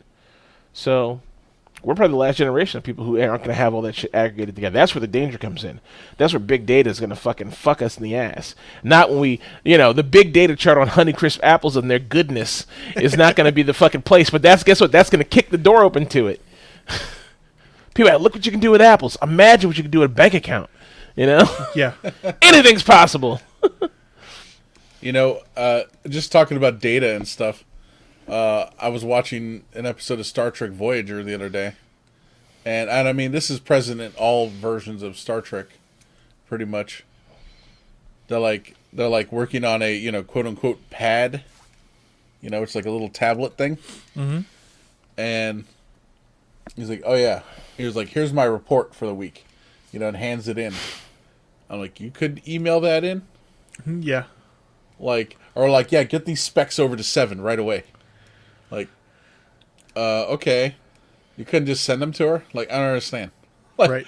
Obviously, I mean, I guess it's a plot device so they can, walk around the ship and Do go things, visit yeah. this other person and have a conversation, but... Think about it. Would you carry a pad anywhere? If you had been working on data somewhere, you would just go to their office and pull it up on their screen. Hey, here's what I was working on. You Right. wouldn't carry a physical pad anywhere. I mean, Or it's just- silly. There almost wouldn't be pads. What Yeah. for? You know what I always was confused about in Star Wars? You're in this fancy ship, and there are these little messenger robots going zipping around all over the place. I'm like, what is that robot doing? I always wondered that. I was like, where is he going? Does he have mail? Why isn't there email? And I was always very confused about, you have all this technology, but you can't send data through, wires. You have to use a robot. And as an adult, forward thinking enough. I guess. I mean, it makes sense from Steven Spielberg's perspective, right? Not Steven Spielberg, but whatever the guy's name, George Lucas, right? You're like, oh, it's this cool little set device, but I just wonder, what the thought was behind it. I guess, man, maybe mail boys existed in the 70s when they were yeah, the mail room. Some guy walked your mail around, but Those vacuum tubes and shit. so weird. It's so fucking weird. That whole little robots carrying mail around is fucking strange. Evan, you Pepe can still go to Sylvia. a drive-in ATM and or drive-in teller window, I should say, and they have those pneumatic tubes. Yep. And when I've never actually used one. You know that? I don't think Oh, I've they're ever fun. actually used one. You feel very retro. I bet. At my old, now it wasn't a pneumatic tube or anything, but at my old office building in Washington D.C. when I worked for the Army, out in the hallway. I mean, the building's only 5 levels. It's not a 30-story building or anything. But there was I'll call it a tube in the wall, and you could drop mail in there, and it'd make its way down to the mail room. I guess, or outgoing mail. That was the trash chute, Mike. No. And it was just big enough to put an envelope or something in, and it's all right. And it's don't fold anything, don't do whatever, because I was it'll get stuck, It's oh boy. I remember going to my mom's office when I was a It's kid, so crazy. and their office, on the office, so she worked at the Department of Interior. In the office, there was a wall. It was maybe about 4. It was in the one of the by the elevator or whatever, I don't know, somewhere a wall that a structural wall, and embedded in the wall was 12 tubes. And it was a pneumatic tube system for moving things around the building. It's so crazy. So now I see why the movie Brazil came to be. I don't remember that, but yeah, it's just The whole movie's a series of tubes. Okay. Well, anyway, it's just fucking weird. It's a crazy thing that people like. Just imagine the company whose job, like, that company is tantamount to the company who makes a piece of software to support, something like mask wearing. It's really cool when there's masks going on, but we all know this is temporary, right? Like we're not gonna live in a tube society forever, right, bro? You really want to bank all your money on this tube shit, And it was a tube for every floor, one for the basement, the mailroom, and you put it in as a toop, toop, toop, toop, toop. I remember when I was a kid, I was obsessed with these tubes. I was like, this is the coolest thing ever, but it's so fucking weird. You think back on it, it's so fucking weird. Like, it's so expensive. Can you imagine? You know what else I think is fucking strange? It's another strange ass thing. It's like a shit that didn't have to exist. It's like the height of laziness and hubris. Built-in vacuums. Have you guys ever been to a house that had a built-in vacuum? No, but I know what you mean. Yeah. Yes. The house. I've seen it at Bryant's house. Yeah, I've seen them. So And I was like, what the hell is this thing in the wall? And he's like, oh, that's for the vacuum. I'm like, the what? And he explained to me that the house has a centralized vacuum system that you plug in a fucking thing to it, like your hose or whatever, and you can vacuum in every room. I was like, are you serious? I was like, Dude, how have I never heard of this ever? It's crazy. That's some old school 50s shit that was like the height of richness. Like, you can't buy a vacuum and carry it around the house. You can only carry around the head of a vacuum and a hose around the house. It was probably seen as a luxury convenience. Oh, sure. Yeah, absolutely. Absolutely. And I'm sure when the building that your mom worked in was designed and, built, the tube system was very future forward and groundbreaking. Mm-hmm. State of the art. I want to say I saw some documentary or something on, God knows where one of those buildings like that, it was like a post office or I don't know where it was, had those tubes. And I want to say it was like going like across town or something. Those fucking things, like underground or something, That wouldn't surprise me. I was like, that is nuts. That wouldn't surprise me. It's just kind of crazy shit. So what in our time do you think people will look back on and be like, what the fuck were they thinking? Like something that we consider cool and luxurious. And it doesn't have to be cool. Wow, or how just how super archaic efficient. now. We think it's super efficient. A telex? Ha! No. Internal combustion, maybe. Maybe. I mean, that's been around for a long time. Yeah. Sort of. This thing runs on gasoline? See, I don't think the tubes were around more than 20 years or 30 years, maybe. I think they were around a lot longer than that. And the internal house vacuums, I think that was probably around for a summer. Somebody thought this was a great idea, and some company was able to push this in bank. Like, if you're really rich, you gotta remember, back then people had a lot of expendable cash. Things were cheap, and people were getting paid a lot of money. So people were just like, oh, I'll buy my wife my house is gonna have this modern convenience of electricity and an internal vacuum. Mm-hmm. I think it's gonna be something like, okay, do you remember this? I'm sure you've just seen this. This isn't as old as the vacuum tubes. Houses with radios built into the walls. Kind of, yeah. Have you seen those? It has the intercom, but the intercom also had a radio. Mm-hmm. I've seen the intercom. I don't know that I've ever seen the radio. My aunt's house had intercom in every room, and it was a radio attached to it. It was part of the thing, so you could turn on a radio and listen to the radio on a shitty single speaker in the wall. It's fucking weird. It was a weird thing. I was like, why does this exist? You can't buy a radio? Refrigerators with televisions? Yeah, probably. Definitely refrigerator television. I mean, that doesn't make sense now. Well, yeah. That's what I think. I don't think the tubes made sense then, because they had mail. Oh, it made sense. I just put a link in the show notes here in the extra section. Pneumatic tube mail in New York City, in use from 1897 to 1953. Really? Oh shit. That's impressive. Okay, so we were all in on tubes. Yes. Yeah.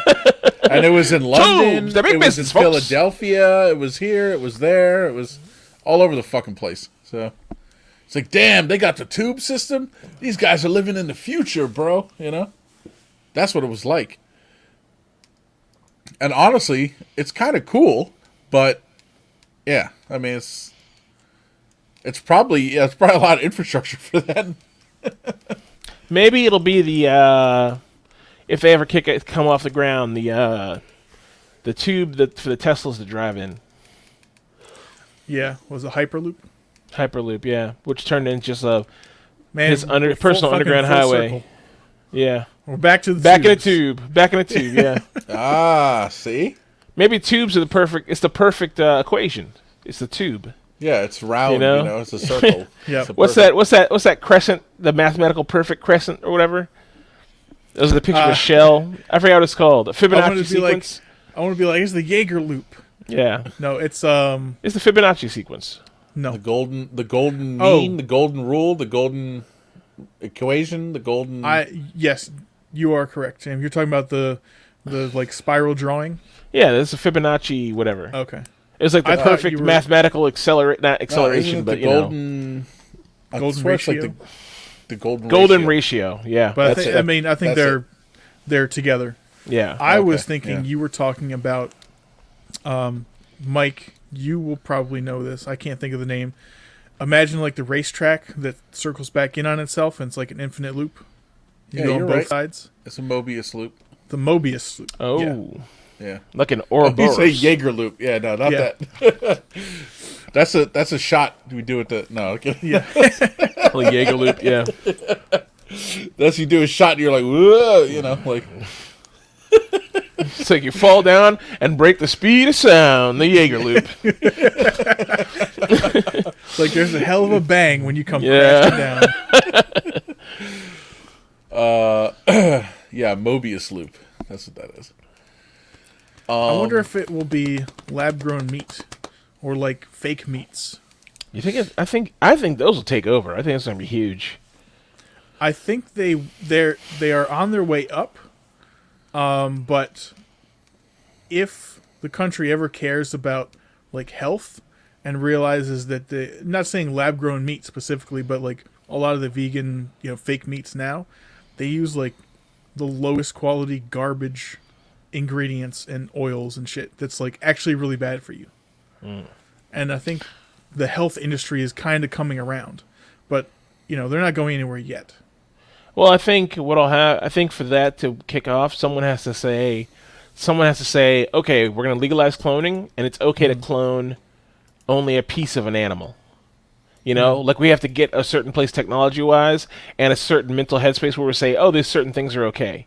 It's fine to keep a cow alive as long as you don't clone the whole. It's fine to do this to animals as long as you're not cloning a living, thinking animal. It's not alive. It's just literally you cloned an exact piece of like a shank or something, And I think once that happens, then yeah, people will look back at the lab-grown meat situation, the fucking like composite meats or whatever you're going to call them, this composite meat substrate, the particle board of meats, and you'll be like, whoa, what were you guys doing back then? You guys didn't care about your bodies, did you? But who knows, man?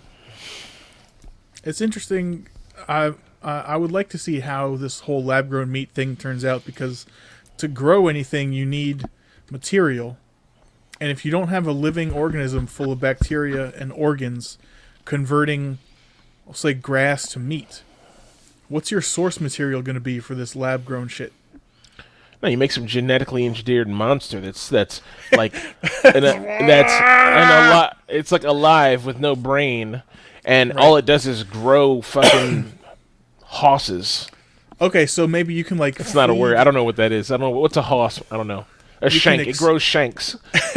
You can put like excess cellulose into like a food hopper, and it gets distributed to like meat bins, and bacteria feeds on that and produces something that is like a protein substance. Ugh. And then Without put- muscle, press what's that that even into a taste patty. like? Jesus I don't know. Christ! Can you imagine a steak made of that? it Holy tastes like shit. Montreal seasoning. Oh, yeah, exactly. It'll be the feast of the poor. Well, I hope one day we have replicators, right? And Okay, Michael. we'll have no. I mean, I'm serious. We'll have 3D printers, which is what a replicator is, and they'll be able to make almost anything, including food products. I mean, technically, a replicator is a matter to energy converting device. A replicator is not a 3D printer. That's I'm the one saying thing. what it is for us, not That in thing Star Trek. that has baffled me about Star Trek for the longest time. They're like, oh, the replicator. I saw. Do you guys remember the episode where the replicator made a guitar? Not specifically, no. Yeah, the replicator made a guitar, so it it made a can make non-food anything. item. So the replicator can make anything. So why does anything exist? I mean, and that's like not phrased correctly, but in a world where replicators exist, why would you ever do anything for anything? If you could just go to a machine and say, "Make me a penis pump," Right. or whatever. I don't know why I use penis. That's why pump. there's no money. Yeah, but I'm just saying. God damn it. I mean, have to- you can't sell widgets anymore because everyone can make their own widget, right? So, what can you sell? Look, only the privileged have access to unlimited replicators. What? They are rationed, and there Well, are civilizations that do not have them. Well, no, we know that on Earth, poverty has been eliminated, right? True. So what does that mean? Free, unlimited food, housing, and whatever, right? I don't know if you can say the word unlimited with confidence. I mean, Perhaps you're for lack provided of a better word, with enough or a fair ration. What is the? Let me ask you this: what the hell does the fucking junkyard on Earth look like? I mean, I'm I don't assuming think if they just have put matter. it back in the replicator and it goes back into like I mean, a battery. okay. So he just made the replicator do whatever, be a disposal unit also. It is. You put your food in there, it takes it away. Takes it away. It does. It's buzzes the electrons back together. Yeah, you know what the replicator is? All it's doing It's a is death taking people who died in the transporter and then turning them into some kind of food mush. That's all it's doing. It's not matter energy. It's just matter transference. That's all it is. It's scraping through the Heisenberg compensator and saying, "Here's mashed potatoes for you, buddy. Yep. Here's your Earl Grey tea hot, fucker." Ha ha. It's like you know all those transporter biofilters. Well, those extra particles got to go somewhere. That's in your Salisbury steak. There you go. I like me a Salisbury steak, Evan. Yeah, it's delicious.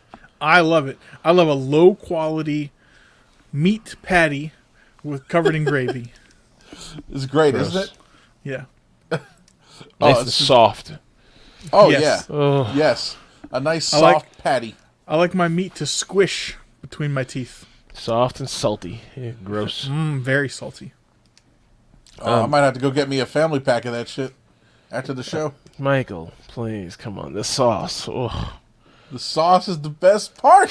What's out? Dude, I'll Salisbury? use like 6 pieces of bread and sop that shit up. Is there a Wikipedia for drink it. Salisbury steak? Where'd it come from? Probably. It was first developed in 1904 at Salisbury University in the state of Maryland. Yeah, exactly. Dude, I think that's what we're gonna see here. Yeah, Salisbury steak. Jesus, of course. Dude, and this is a funny thing, right? It's a grade E meat. Anytime you find something that's disgusting and cheap and fake, it's like It's like Product manufactured in the United States. it sustains a population. No, I mean, like spam. or like American cheese. Yep. Is it cheese or American cheese pressed products. oil? Thank you. Yeah, cheese food product. I found the site. I'll find it for Salisbury steak. Created by H.J. Salisbury. Oh, Really? That's actually a guy. Dr. James Henry Salisbury, a 19th century physician and the inventor of Salisbury steak. So hero. He was like he needed to find a nutritional supplement for the invalid. Well, his Salisbury steak is really just ground beef over gravy. Somehow it degraded into whatever. And it's funny because I've always seen this in Japanese, in anime and stuff. My camera's losing focus. I've seen this in anime and stuff. They have this thing that looks just like a Salisbury steak. It's called a hamburger steak. Okay? And I was like, oh, they just have a hamburger and they put fucking gravy on it. This article says it's also known as a hamburger steak. So they're doing what they're a hamburger steak, a Salisbury steak, same thing. So I've had what my mom refers to as a hamburger steak before here at home. And all it is a hamburger not between two pieces of bread. Mm-hmm. That was a Salisbury steak. It's a hamburger, and then you eat it on a plate with a knife and fork. Yeah, that's a Salisbury steak. Maybe with a side item, and there you go. That's a Salisbury steak. You had a Salisbury steak. A proper one, a real one. No, I need low quality, as Evan said, low quality soft meat. Isn't that a shame? Like poor John Henry Salisbury was probably like, if he's probably rolling over in his grave right now. He's like, "What'd you do to my wonderful achievement?" You know. So he's Evan, like the guy down the hall, Mr. Bun, decided to ruin it and take it and put it on a burger. Evan, compare or James, compare and contrast a Salisbury steak and meatloaf. Totally different texture. I would say meatloaf is crumblier. Yeah. So it depends on meatloaf, but yeah. Is I would think soft, but a more dense, chewy texture. Mm-hmm. Also, no gravy. Well, there can be. Depends. Ketchup doesn't count as gravy. I mean, it depends. I've had it with gravy. Yeah, ketchup. I've had it with gravy too, and ketchup, either or. Yeah, you can. But Salisbury steak doesn't have. Well, I don't know how the fuck you make a current Salisbury steak, but a meatloaf has breadcrumbs in it. Breadcrumbs in it, yeah. So it makes it give it a moister, more bouncy Maybe texture. Egg, maybe not. Maybe egg, yeah. Other things, maybe. Meatloaf is pretty gross though when you think about it. I like my mom's turkey meatloaf. Oh, Jesus. That's a household full of hate. It's quite delicious, James. I think you would love it. Mike, if I didn't tell you what it was, you would love it also. I believe you. My mom was on a turkey. So when I was a kid, my mom was like, she did Weight Watchers for a little while. She's obsessed with losing weight. She's like, oh, I'm so fat. She wasn't fat at all. She's just like somebody's mom. You know, she wasn't fat. But she's obsessed with losing weight. Like everybody's mom is, your right? Mom. Michael's mom's like, oh, I'm fat. You know, like, she's not fat. She weighs like 98 pounds. She's not fat. You know? Nobody's mom is fat. All your moms are beautiful. Okay? They're just older, and when you get older, sometimes, you know, you gain a little weight. It's anyway, like sometimes my mom, you get fat. Yeah. But, you know, my mom was obsessed with losing weight. So she got on this whole turkey hitch. So, dude, there was days upon days we would have turkey burgers for dinner. Mm-hmm. You know, just on a plate with some mashed potatoes, turkey burger, and it was like turkey burgers. It was constantly. And the thing he had a Salisbury steak made out of turkey. Yeah, the thing about turkey burger is it's really like the driest form of burger and the worst iteration of burger. You know, it's fine. But I really think if you want to have a good turkey burger, you got to zhuzh it the hell up. Maybe cook it with some Swiss cheese in there, covered in bacon. You know, then you're doing something. But, dude, a turkey burger by itself? Ooh, dreadful. Just dreadful. I mean, the way my mom makes her meatloaf is ground turkey, and then she'll put some onion, carrot, and frozen spinach in a food processor, and an egg, and a little bit all of breadcrumbs. Frozen? No. Okay. Fresh vegetables Frozen other eggs. than the spinach. Right, and the egg. And put all that together and do a nice loaf and bake that. I find it very moist. That's probably really good because of all the veg in there. Mm-hmm. That's probably really nice. Helps. Yeah. I think my mom's was onion, ground turkey, probably an egg. That's probably that's it. Yeah. Have you guys ever had tuna, like if you're gonna have tuna on a on bread? Right. I guess we'd say tuna salad, maybe. But you ever had it instead of mayonnaise? Miracle Whip. Probably.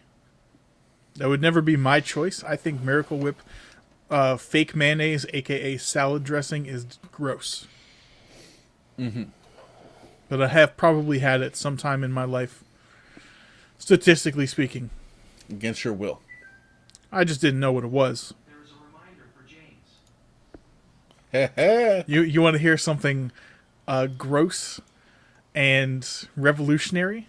What's that? So my mom, tuna, mayo, onion, celery, tuna sandwiches, stuff like that were popular in our house. Sometimes I didn't want to have them in bread. What did I use instead as a vessel for this tuna? A cracker? No, similar. Lettuce? An ice cream cone. Oh no. Oh no. Not like a waffle cone, but like the No. All versions of this are wrong. A cake cone? A cake? I don't know. Michael, what are you saying probably. now? I don't know what a cake cone is. Like it's made out of foam, but it's edible? Huh? Yeah, that kind. Yeah, You like mean you get ice from cream cone, McDonald's. not a cake cone, goddammit. Well, What's the a other one, he cake? says Mike's a like, I waffle put cake cone. in Not He mine. said not that. Not a He's waffle like, this cone. is for cake. Like, what are you talking about? It's like Hey, taking I a don't make scoop this of shit cake. up.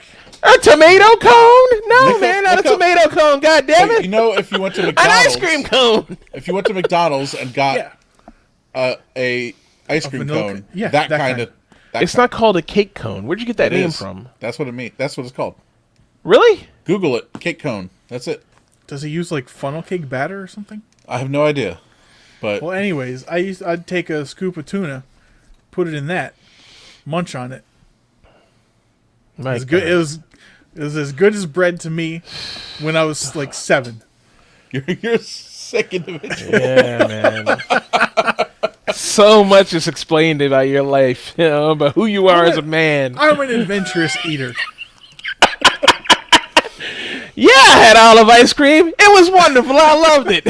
Like, what? Let's Evan, take have you a ever quick had- tally of. Let's take a quick tally of who has eaten white grape peach concentrate with a fork and or spoon. Raise your hand, please. Thank you. White grape peach concentrate? What is that? He almost died as well. So Wait, what happened? the frozen juice concentrates like Welch's Yeah. you make. Yeah. So there's white grape peach, but instead of making juice, he just like ate the can of icy concentrate as a dessert. Well, I had one spoonful of it. I mean, And you almost choked to death on the phone. yeah, I did. It's a miracle that any of us are here right now. What a way to go out. What a way to go out. Yeah, that was quite the. I don't know what happened there. I was like, oh, I was like, almost died. Like I was like, what the fuck?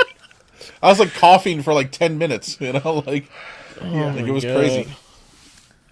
Okay, here's a question for y'all. Mm-hmm. Have any of you ever had two things that shouldn't go together, like Evan's cone and tuna? Like you ever had two things that normally wouldn't go together, but you had it, and either it was good or not good. I mean, nothing else that I can think of that comes to mind. I probably have. Yeah, No, I I'll can't- tell you what does not go together. ice cream Shrimp and peanut pickles butter. together, or I don't know anything. Huh? And I had vanilla ice cream with bacon. It was weird. It didn't go together. I bought it at a fucking restaurant though. What did you say, Evan? Basic shit. The two things that definitely don't go together are shrimp and peanut butter. Oh my god. That's right. I forgot Another about that. cooking disaster. The peanut butter shrimp debacle. Yeah. I forgot about that. I forgot about that. That was something. That was something. Yeah. We ate it. We tasted it. I think most of it went elsewhere, but yeah. Well, what can you do, huh? Can't all be great. Can't all be successes. winners. Yeah, exactly. Gotta try. All right. So, we should do a live cooking show for our viewers one of these days. We'll have a recipe. We will stream from our kitchens. We'll do all the prep. Got the same ingredients. Something pretty simple. We should I'll do have that. to figure out how to accomplish that. I mean, we can do it here with laptops. I think everyone has a laptop. Yeah. Okay. Yeah, we'll work An it idea. Shall we get back to the news? I mean, I little guess. Yeah, half I an don't know how hour we got from detour Joe there. Biden to fucking peanut butter shrimp. We fell way off the wagon, yeah. Cones with whatever in them. Yeah, A couple of forks. Yeah. a couple of forks. um. So okay, I'll just go to the next one. These mother effers. So, this is an opinion article from the Washington Post, talking about some of the new members that were newly elected to Congress. Really, with some of the GOP members. One of them is this first guy who's in the picture. His name is Madison Cawthorn. He's from North Carolina. And he's 25 years old. It says parts of his history have been exaggerated or falsified. His campaign ads suggested he was on his way to the Naval Academy before the car accident that left him paralyzed. It says here he had already been rejected by the Academy before his accident. It says that now the nation reports that while he has repeatedly claimed he was training for the Paralympics, he appears to never have competed in Paralympic competition at all. Stolen valor. When Cawthorn won his seat, his response was, "Cry more, lib." That sounds familiar. So, next one is Marjorie Taylor Greene from Georgia. She's also known as a one-time QAnon supporter. She says she no longer endorses any of that. Okay. She the one time claimed there was no evidence that a plane crashed into the Pentagon on 9/11. She has talked about the idea that the Parkland school shooting was staged by actors. Mm-hmm. And she's the one who filed articles of impeachment against President Biden. So that's awesome. And then the next one, which we've talked about, Lauren Boebert, however she says her name, from Colorado, who's, her thing is guns, guns, guns. She's all about having her guns. Mm-hmm. It says here she came under scrutiny when other members of Congress noted that the day before the assault on the Capitol, she was seen leading a tour of the building, leading some to suspect she may have provided help to the insurrectionists, knowingly or otherwise. True. So... Yeah, they're all really bad. It's a bad group of people. They're quite horrible. Wasn't someone recently elected, maybe it's this Marjorie person, who, got their GED, a month before, taking office? That I have not heard about. It's very possible. But that doesn't necessarily make them a bad person. No, it just shows, how unqualified you can be as long as you're popular and people check a box next to your name. And now you have crazy power. I mean, you just need to be, you just need to check the right, for these guys, you just need to, check the right boxes as far as, guns, abortion, Jesus. Right. That's all it takes, It's nothing else matters, And, I mean, you have to be handsome enough. I mean, let's be honest, all the women, and it sounds sexist as fuck, but all the women who are here are attractive. They're all good looking in one way or another. This fucking guy, the wheelchair guy, I mean, this is not a bad looking guy. No. He looks the kind of guy you'd let fuck your daughter. And he's in a wheelchair, so that kind of checks that box in your brain, in the conservative brain of man, he's a war hero. He lost those legs in the war. You know what I mean? People think all kinds of wild shit. It's like the fucking guy who, has the fucking eye patch. Yeah. People are like, this guy's a badass. Look at him. He looks like fucking Nick Fury. Yeah, man. People are fucking crazy. Americans love iconography, dude. They love cool shit. Like, all these motherfuckers check those boxes. The Democrats don't have any of that. They don't have any of that. The Republicans, Right. they know. They're like fucking getting... Like, they're the Fast and Furious of political parties. Well, now they are, yeah. And this is the thing. This article goes on to talk about how what sells today in the GOP is performative lib owning. Mm-hmm. You know? So it says they put on a show of angrily channeling what the base is feeling, no matter how misinformed or absurd those beliefs. And that's how they draw attention to themselves. True. So it says the most ambitious Republicans, even those who are themselves quite smart and well-educated, see their path to success as pandering to the dumbest and most deluded people in their party. So we'll say Ted Cruz, they have here, he went to Princeton and Harvard Law. Josh Hawley from Missouri, he went to Stanford and Yale Law. They made themselves leaders of the effort to overturn the presidential election. They have to know it's bullshit. Mm-hmm. I mean, Yeah. but they're like, all right, let's do it. Did you see that Ted Cruz's tweet and the AOC's response about the Paris climate Accords? Yeah, Ted Cruz is an idiot.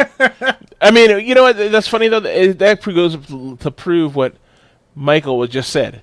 Like, Yeah. he has to know that he's full of shit. Yeah. Like, what? Go ahead. What did he say? Just say it. Well, Yeah, so, I don't even know. I didn't see that so one. he tweeted basically like, you know, it's a shame that that Joe Biden signed these, and he's more worried about you know, the well-being of citizens of Paris than he is about U.S. His countrymen. What? And then AOC's like, oh, I bet you also think the Geneva Convention is concerned with citizens of Geneva, Switzerland, right? And all the comments are like, he definitely knows better. He just has to speak to these idiots and get their support. Yeah. Oh, I missed that one. Wow. That's Yeah, fucking he amazing. knows. He has to know better. He has to realize. He has to. That's a tweet right there. He has to know. You know? But this makes it sound like he thinks the Paris Climate Agreement is about Paris. Yeah. You know? I was like, are you fucking serious, bro? Like, come on, man. I love this. I do not like that man, Ted Cruz. I do not like his far-right views. Thank you, Dr. Seuss. Oh, I'm not logged in. Okay. Yeah, that's good. That's crazy. Yeah. Yeah. I did not. Wow. Yeah. It's I all a missed that show. one completely. But it's kind of crazy, right? Like, he knows. Why Definitely. even say that? Like, why would your goal not to be to raise the level of your fucking audience instead of lower yourself to their level? It is so crazy, like the level of pandering. Yeah, and it's like Joe Biden signed it. It must be evil. Like, Yeah, Okay. that's all they're going to do for the next 4 years. Everything Joe Biden does, they're going to paint him as a socialist, crazy person. Joe Biden is the farthest thing from a socialist. He's almost a Republican. Okay, he's so far to the center right, he's almost a Republican. You know, and Kamala Harris is right there behind him. She signed the Green New Deal because she wanted to get the fucking progressives on her side, and then as soon as she ran for president, she fucking reneged on the whole thing. You know, she was on board with Medicare for all when it was convenient to her, and then her opportunist ass flip-flopped and said, no, I'm not for Medicare for all, when she received all that money from the fucking pharmaceutical companies and healthcare companies. So these people are all opportunists, every single one of them.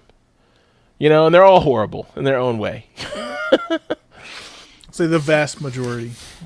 Fucking Ted Cruz. He said Allegheny. You dumb shit. And the thing is, nobody, Pittsburgh, Allegheny County overwhelmingly voted for Biden. What are you talking about? Anyway. well, he said Pittsburgh probably because PP, right? Yeah, I know, but you know, Allegheny County's Pittsburgh. I mean, Right. you know, my dad's from there. Michael, I know about Allegheny County. You don't know shit about it. You can't tell me shit. Fuck right off. We got our own Allegheny County here, bitch. We actually All right. do, don't we? Yeah, we have Allegheny, Yeah. Maryland, or something like That's that. where one of the more recent lotto winners is That's from. right. $700 something million. Not bad. Yep. All right. So don't watch it now, but this article has a good little video attached to it. It's like an 8-minute video that kind of sums up Larry King and his whole deal. So in case you hadn't heard, Larry King, who we all know from seeing him on CNN and stuff over the years, has died. He was 87 years old. Yep, he's been 212 for 300 years. Yeah. Yep. He's Always the trademark suspenders. Dude, look at this thing right here where this is obviously like the 80s. Watch, not this one. Right here. Yeah. Look at him. You see how old he looked there? Yeah. I mean, he was Jesus. easily 70 years old in 1981. Yeah. Jesus Christ. He's old. He's an old Right. dude. But this video does a good job of showing who he interviewed and what he used to do and blah blah blah. And I mean I kind of knew this, but it's interesting to have it laid out for you. He he talked to everybody. Oh, yeah. Does anybody Like- care about? Not care. I mean, is Larry King a big deal? Does anybody care about like now? Is he a valid? Like interesting a person that people nowadays are like Larry King?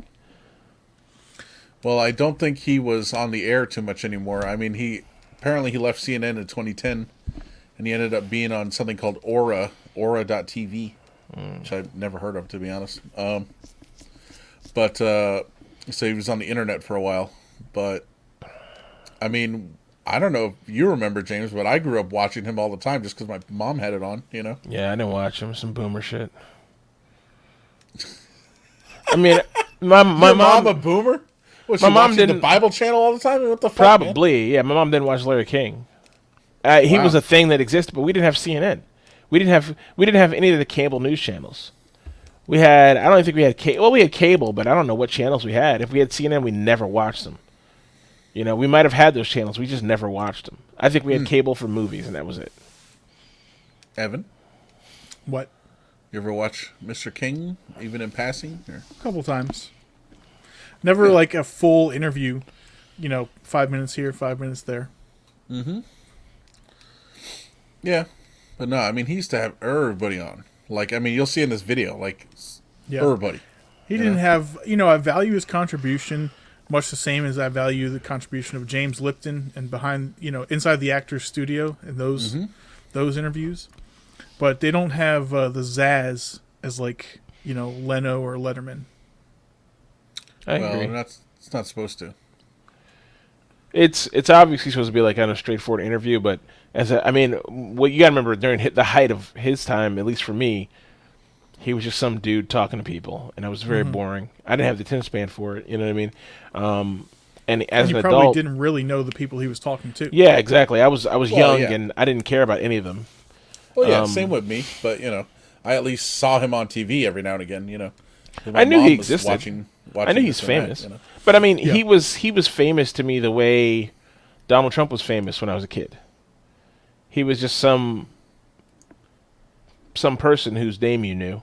Guess who was a guest host of the Larry King live show? Who's that? Donald Trump.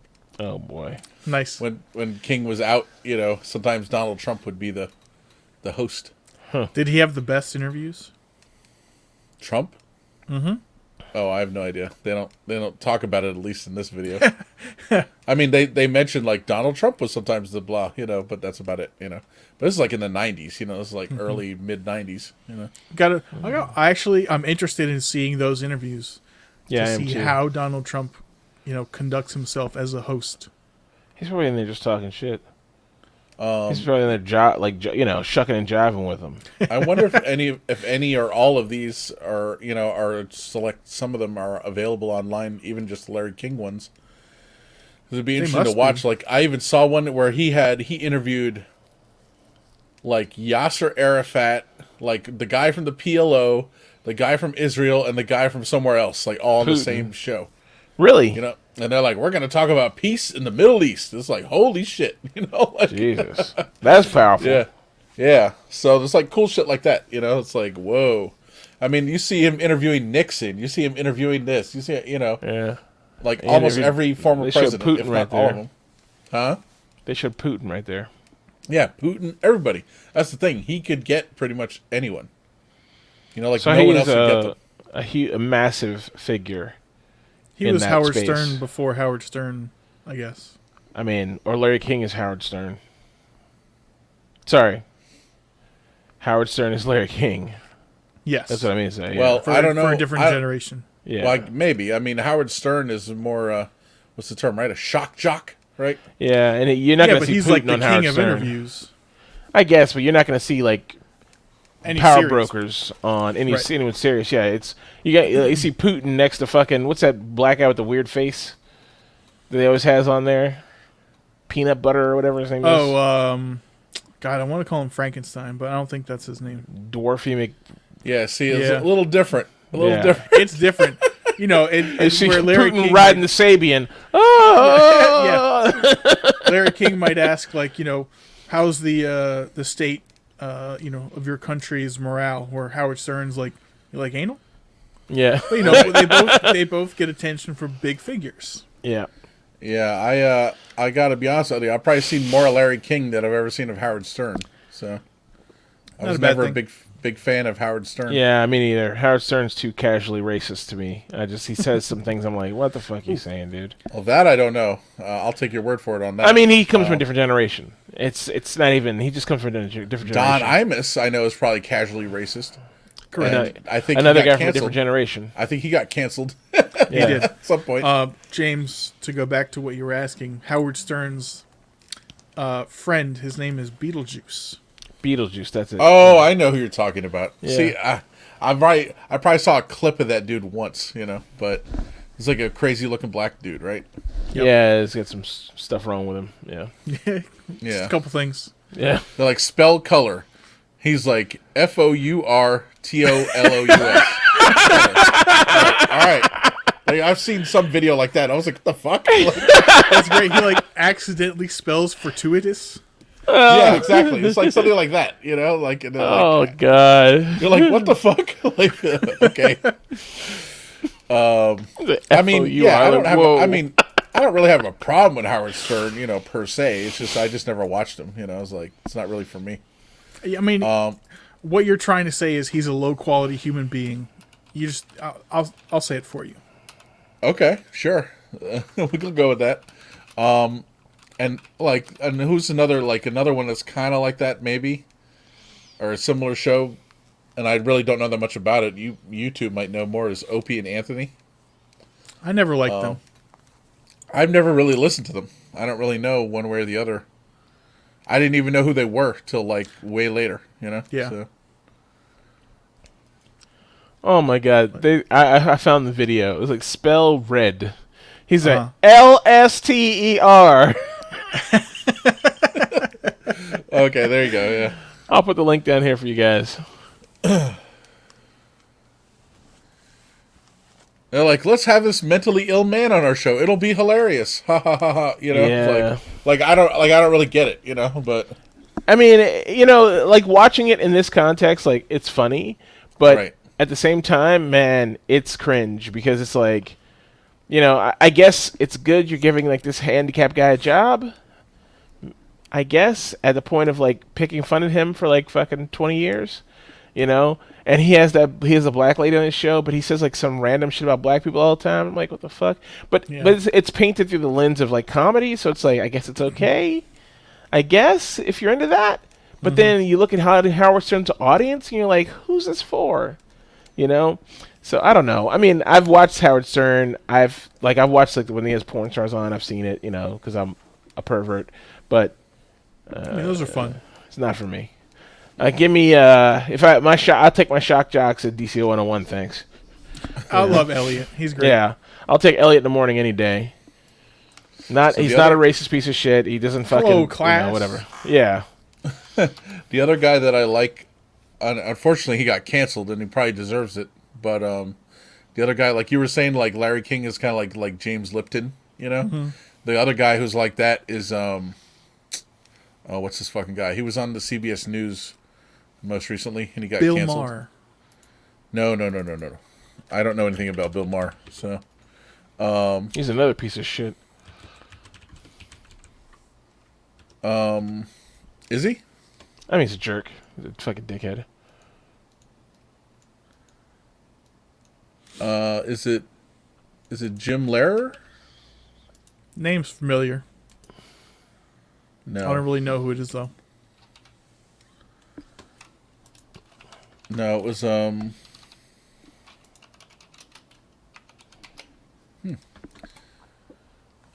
what's the guy? CBS News canceled guy. Let's see. That's a hell of a Google search. It's gonna be like first result. Right. No, it's it's weird. Maybe you think of it later. Yeah. Oh well, I can't think of who it is now.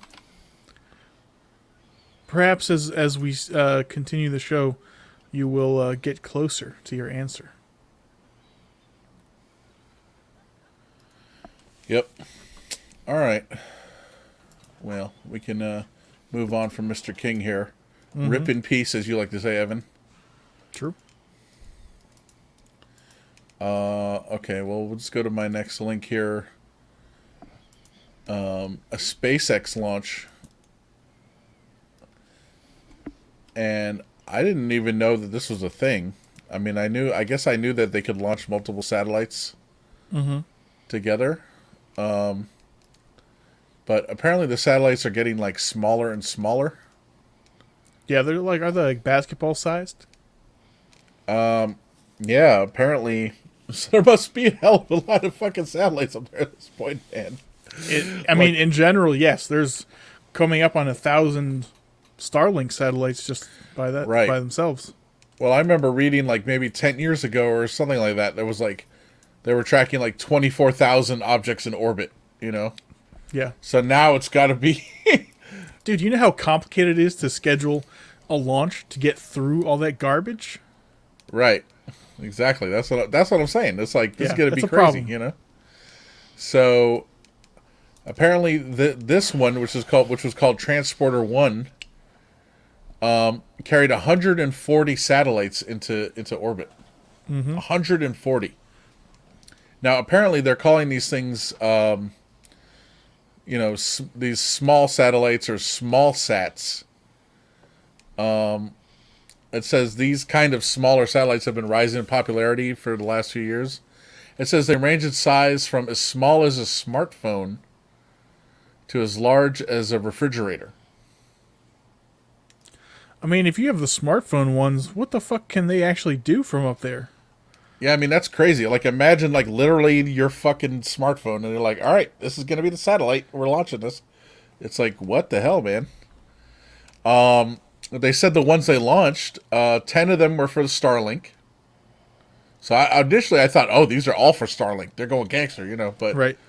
But no, 10 of them were for Starlink, and then 130 were for various customers, including Planet, which operates a constellation of Earth imaging satellites, and ICI, or IC, I don't know how you say it, which develops small radar satellites for monitoring ice and tracking floods. Interesting. Huh. I just figured there were like, I don't know what I thought, but like, I guess I thought there was like, all right, we know there are spy satellites up there, but, and it was like, okay, Google probably isn't using those to image the Earth. Right. You know, and Google's not launching satellites. I mean, we know that. So, all right, they're getting the data from somewhere. So obviously there are other companies that have satellites up there that are doing ground-based imaging and stuff. But I figured it was like, maybe it was these satellites, like they launched the ones that do the weather and stuff. Mm-hmm. Like, I was like, oh, maybe they also use those to do whatever, you know? Apparently not. And look, like right here in the same article, there's a little image that says related articles, space is becoming too crowded. Yep. Yeah, I saw and that. There's one. a whole thing. Exactly what you're talking about, Evan. There's so much garbage up there. I'm thinking, is space right now like the Wild West, where people were like, nobody in the Wild West was like, where's all this trash going? They're just like, Yeah. Throw it in the fucking heap out back, and it's just like, so now space is like the Wild West. Like no one's monitoring, but like, what the fuck are you guys doing up there? There are regulation. I mean, there must be some regulatory body, but maybe they just don't give a shit. Like maybe it's not a big deal. They don't care. It's obviously going to be a problem. One day they're going to try to send something up in space, and they're like, oh, it's impossible to find a window. Probably up until like 15 years ago, no one ever thought about it because, what we put up a few satellites. And so whatever you put up there probably it was either going to, descend in the atmosphere eventually or just break down, and they were like, fuck it, I mean, leave it up there, it's space.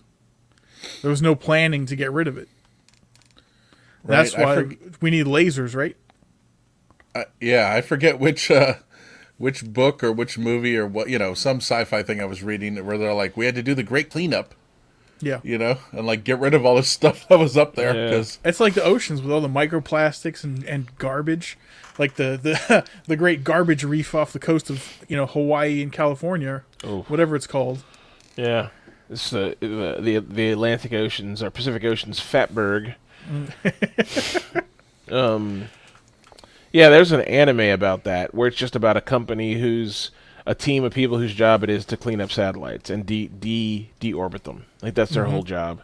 They just deorbit satellites, and I thought that was the funniest. This is like back in like 2000 they made that, and I was like, oh, someone's already thinking about this. It seems really doable. Well, yeah. So I think you're on the right path with the lasers, but in this one, they just had like a team of people. Their job was they'd go out to the things, look at them, and then put a booster rocket on and shoot them in the atmosphere. Just literally just deorbit them right into the atmosphere. But obviously, super dangerous work because you're out in space, and I can imagine in real life it'd be tremendously dangerous. And, but they were like the equivalent of like a miner, or like a oil rig worker. Like that was the job, like 6 months on, 6 months off. And while they're on, they're just like, if they're on there in their base or whatever, they're there. But otherwise, they're out in two-man teams deplaning satellites. And yeah, it's just kind of interesting. Like I wonder where the future will take us when it comes to that, because someone will have to do something about it. It's going to be a massive effort to do it. I mean, if we can, put espionage and shit aside and actually get countries to agree and allowed to like send up destruction satellites that are essentially drones, that send up one and it can take out 30 satellites, and it will navigate between their orbits and everything, and either ideally you would send them down to the atmosphere to burn up. You wouldn't or like way further out, you wouldn't just blow it up and there'd be like so much debris that would fuck up all the other working satellites. But it seems doable. Just for not a lot of money. Yeah, you have to be refueling that thing though. So you have this. I mean, they'd be one-time use. Oh, okay. I see what you're saying. Well, I think they'd use like maybe. I think what the ideal thing would be like, probably to put something on the ISS that can fire. True. Ball bearings at satellites. To deorbit them, or something like that. I would think you guys just want to keep on making more junk up there. Yeah, the ball bearings is like shatter them. It's like floating everywhere. You definitely need to like grab onto them and direct them into the atmosphere so they don't just go like flying off into other stuff. Yeah. So have like a drone and a claw machine. I remember one time I watched a video, and maybe they've done this since then, I don't know, but there was some satellite that was going to come down, and I think it was either old spy satellite or something, I don't know what it was, but they were like, there's something dangerous on it that might not burn up in the atmosphere, like hydrazine or something crazy that was on there. They're like, this is not good. And maybe there was some other ulterior motive, who knows, but we're like, all right, we're going to destroy it. And so I watched a video where they literally launched a missile from an aircraft carrier or something, or a missile destroyer, whatever the fuck it is. They launched a missile at it from sea and destroyed this fucking thing. Yeah. I was like, You know, whoa. Like, do you know how that is fucking terrifying? awesome. Do you know how terrifying that must be to every other country, though? That we're like, we're just gonna blow a satellite out of the fucking shit. Like, here comes the U.S. flexing again. You know, here I go flexing again. You know, and they're like, I guarantee you that's what that was. Okay, I don't think there's anything. Let's give them a show, boys. Well, I don't think there's anything that they can spin the weight to get into space that is so heavy and so durable it won't burn up and coming into atmosphere. Because satellites aren't made to made to fucking land to come back. So I don't think that there's anything on a satellite that wouldn't fucking get destroyed. So that's bullshit. I think that's just absolute bullshit. But I mean, think it could they just, be like, if this hits the atmosphere, it's going to ignite.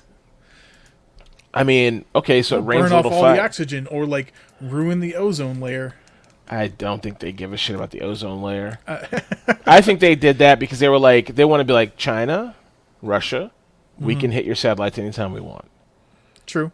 That's what I think. I think it was a political fucking geoflexing. That's what I think it was. I'll go with that as well. I mean, it could be anything, but and look, I'm a satellite expert. So when I say something, it's probably fact. True. I don't know. I mean, you're our Right. orbit guy. Yeah, We actually do know a satellite expert. we do actually. Yeah, We should talk to him. yeah. Whatever satellite guy, come on. Yep. It's just I me in found- glasses, like. Yeah, right. I found the one I think I was talking about that was shot down. It was in 2008. I put the link in the show notes here. Operation Burnt Frost. Okay. Yeah, it was launched from the USS Lake Erie. But I Googled it, and apparently other countries, like I saw India shot down a satellite, and this and that. So there's even a guy who shot down a satellite from an F-15 Tomcat. I thought you were like a guy he did in his backyard. Yeah. Oh, Yeah. so Mad Mike's at work again. Yeah, I was gonna say Yeah. the guy with the tubes. Yes. Tubes, With see? his steam-powered missiles. Yeah. Did you guys hear about the guy with the fucking he had the crazy horn? No. He had I mean, what? yeah, it's what's that? It's not a potato gun. It's a it's that fucking sound thing that shoots sound waves. Okay. So he has built it in his yard, and it's towel tube? huge. No. It's a massive propane powered sound cannon, and he's shooting it off all hours of the day, and his neighbors are freaking the fuck out. And so the cops come and they're like, look at it. They're like, well, there's, they call the ATF because they don't know what to do with it. They're like, is this illegal? And the ATF's like, oh, well, it can't explode. Propane isn't like a prohibited substance. He's allowed to do this. And the guy's like, cool. Blah, blah, blah, blah, blah, blah. He starts firing it off. And the neighbor's like, what the hell, bro? But it's not illegal. That's a good way to get There are murdered. Just like a rocket sound guy. ordinances in Arizona or wherever he is. No. Apparently. I mean, he's out in the middle of nowhere. It's like in like in a farm somewhere. I'll have to find that link. It's kind of funny. Anyway. All right. What do we got next, Mike? Let's see. They got over here The Hill. So we kind of already discussed this a little bit, but this is an article dedicated to that about Representative Marjorie Greene from Georgia, who filed articles of impeachment against President Biden. So, according to this article, they weren't able to get the exact text of it or anything, but they said she indicated that the articles accused Biden of abusing his power while serving as vice president by allowing his son Hunter to serve on the board of a Ukrainian energy company. Interesting. It says here, President Biden demonstrated he will do whatever it takes to bail out his son and line his family's pockets with cash from corrupt foreign energy companies. Okay. Does that sound familiar at all?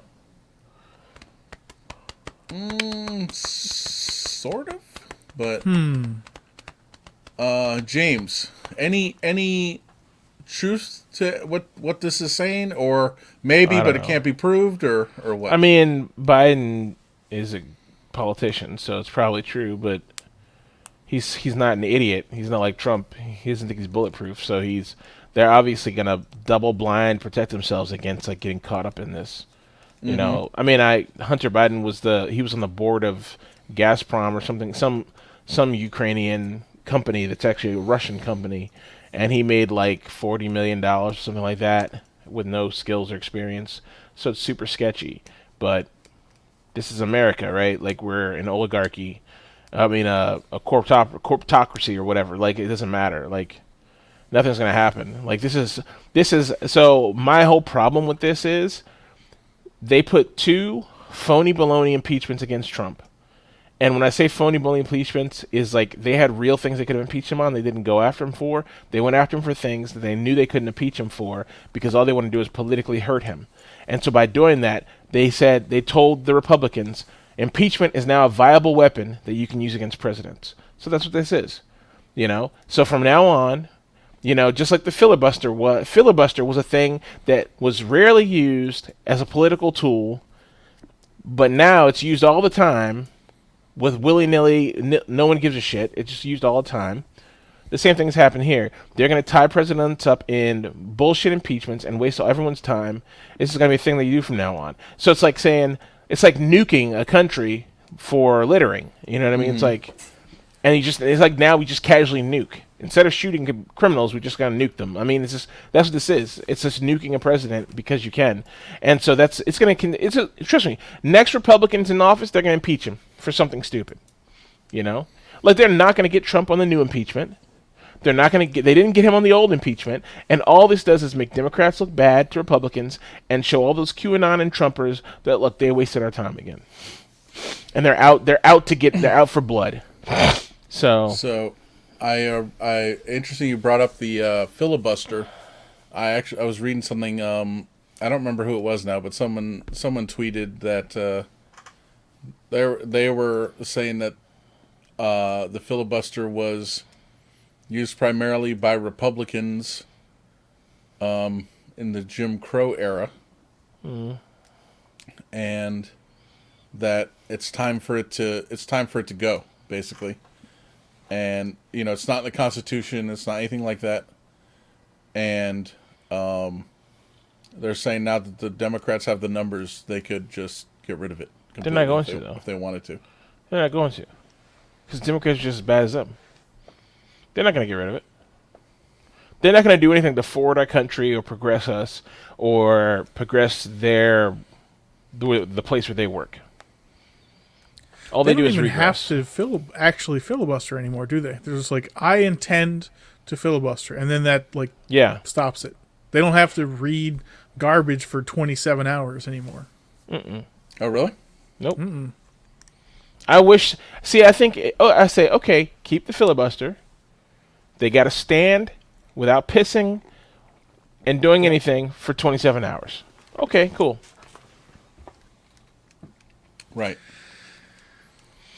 Exactly. They need to prove they have the wherewithal to fucking do it. You got to stand by what you fucking say you're going to do.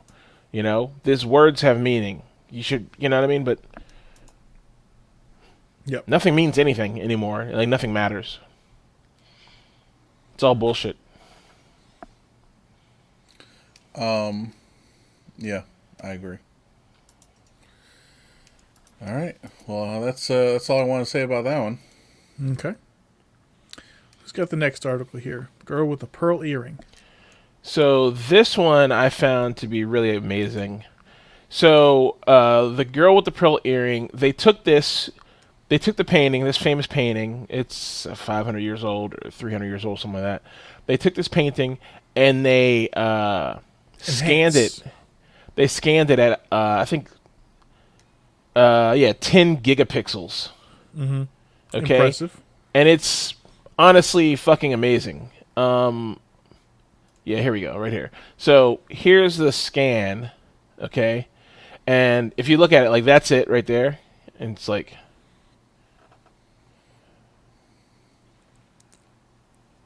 Anyone got the CSI music going? Oh, I know, right? It's like, enhance. Enhance. But look at that, dude. Look at that fucking detail. My God. Get in, James, so we can see the follicle. I mean, that's as far as it goes. See her pores. But you can see it in 3D here, and I've not done this before, so it'll probably blow my computer up. It's probably a bad time. Shouldn't do this on a podcast. But why not? So yeah. That's a pustule. Where's Dr. Pimple Popper, right, Mike? I know, right? Dude, Drain that's that my sucker. shit. Look at that. That's the white of her eye. How crazy is How that? they do that? That's Dude, not the white of her eye. That's the reflection. Yeah, that's the reflection. in the Yeah, eye. exactly. That's the reflection in her eye. Yeah, absolutely. That's the white of the eye. Yeah, my bad. Yeah, you're right. But I mean, it's honestly amazing, dude. How they do any of this shit. Look at that. That's a painting. Science is cool, huh? It's cool as shit, dude. Oh god, don't spin out of control. We don't want to get sick. Anyway, you get it. But I thought that was really. Oh boy, I clicked on it. And it started doing this. Okay, relax, bro. Relax. But yeah, I thought that was really cool. I thought you guys get a kick out of that.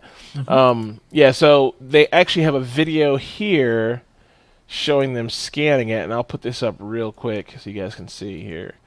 But yeah, this is the guy scanning it right here, and that's they have some crazy microscope. He's scanning it. Oh, and this is some fucking goofball. I don't want to see you guys. Of course, he's some French chooch talking about it. But yeah, that's the whole setup right there. That's pretty cool, though, man. Yeah. I would love to see them do that with every painting they could possibly do it with, Yeah.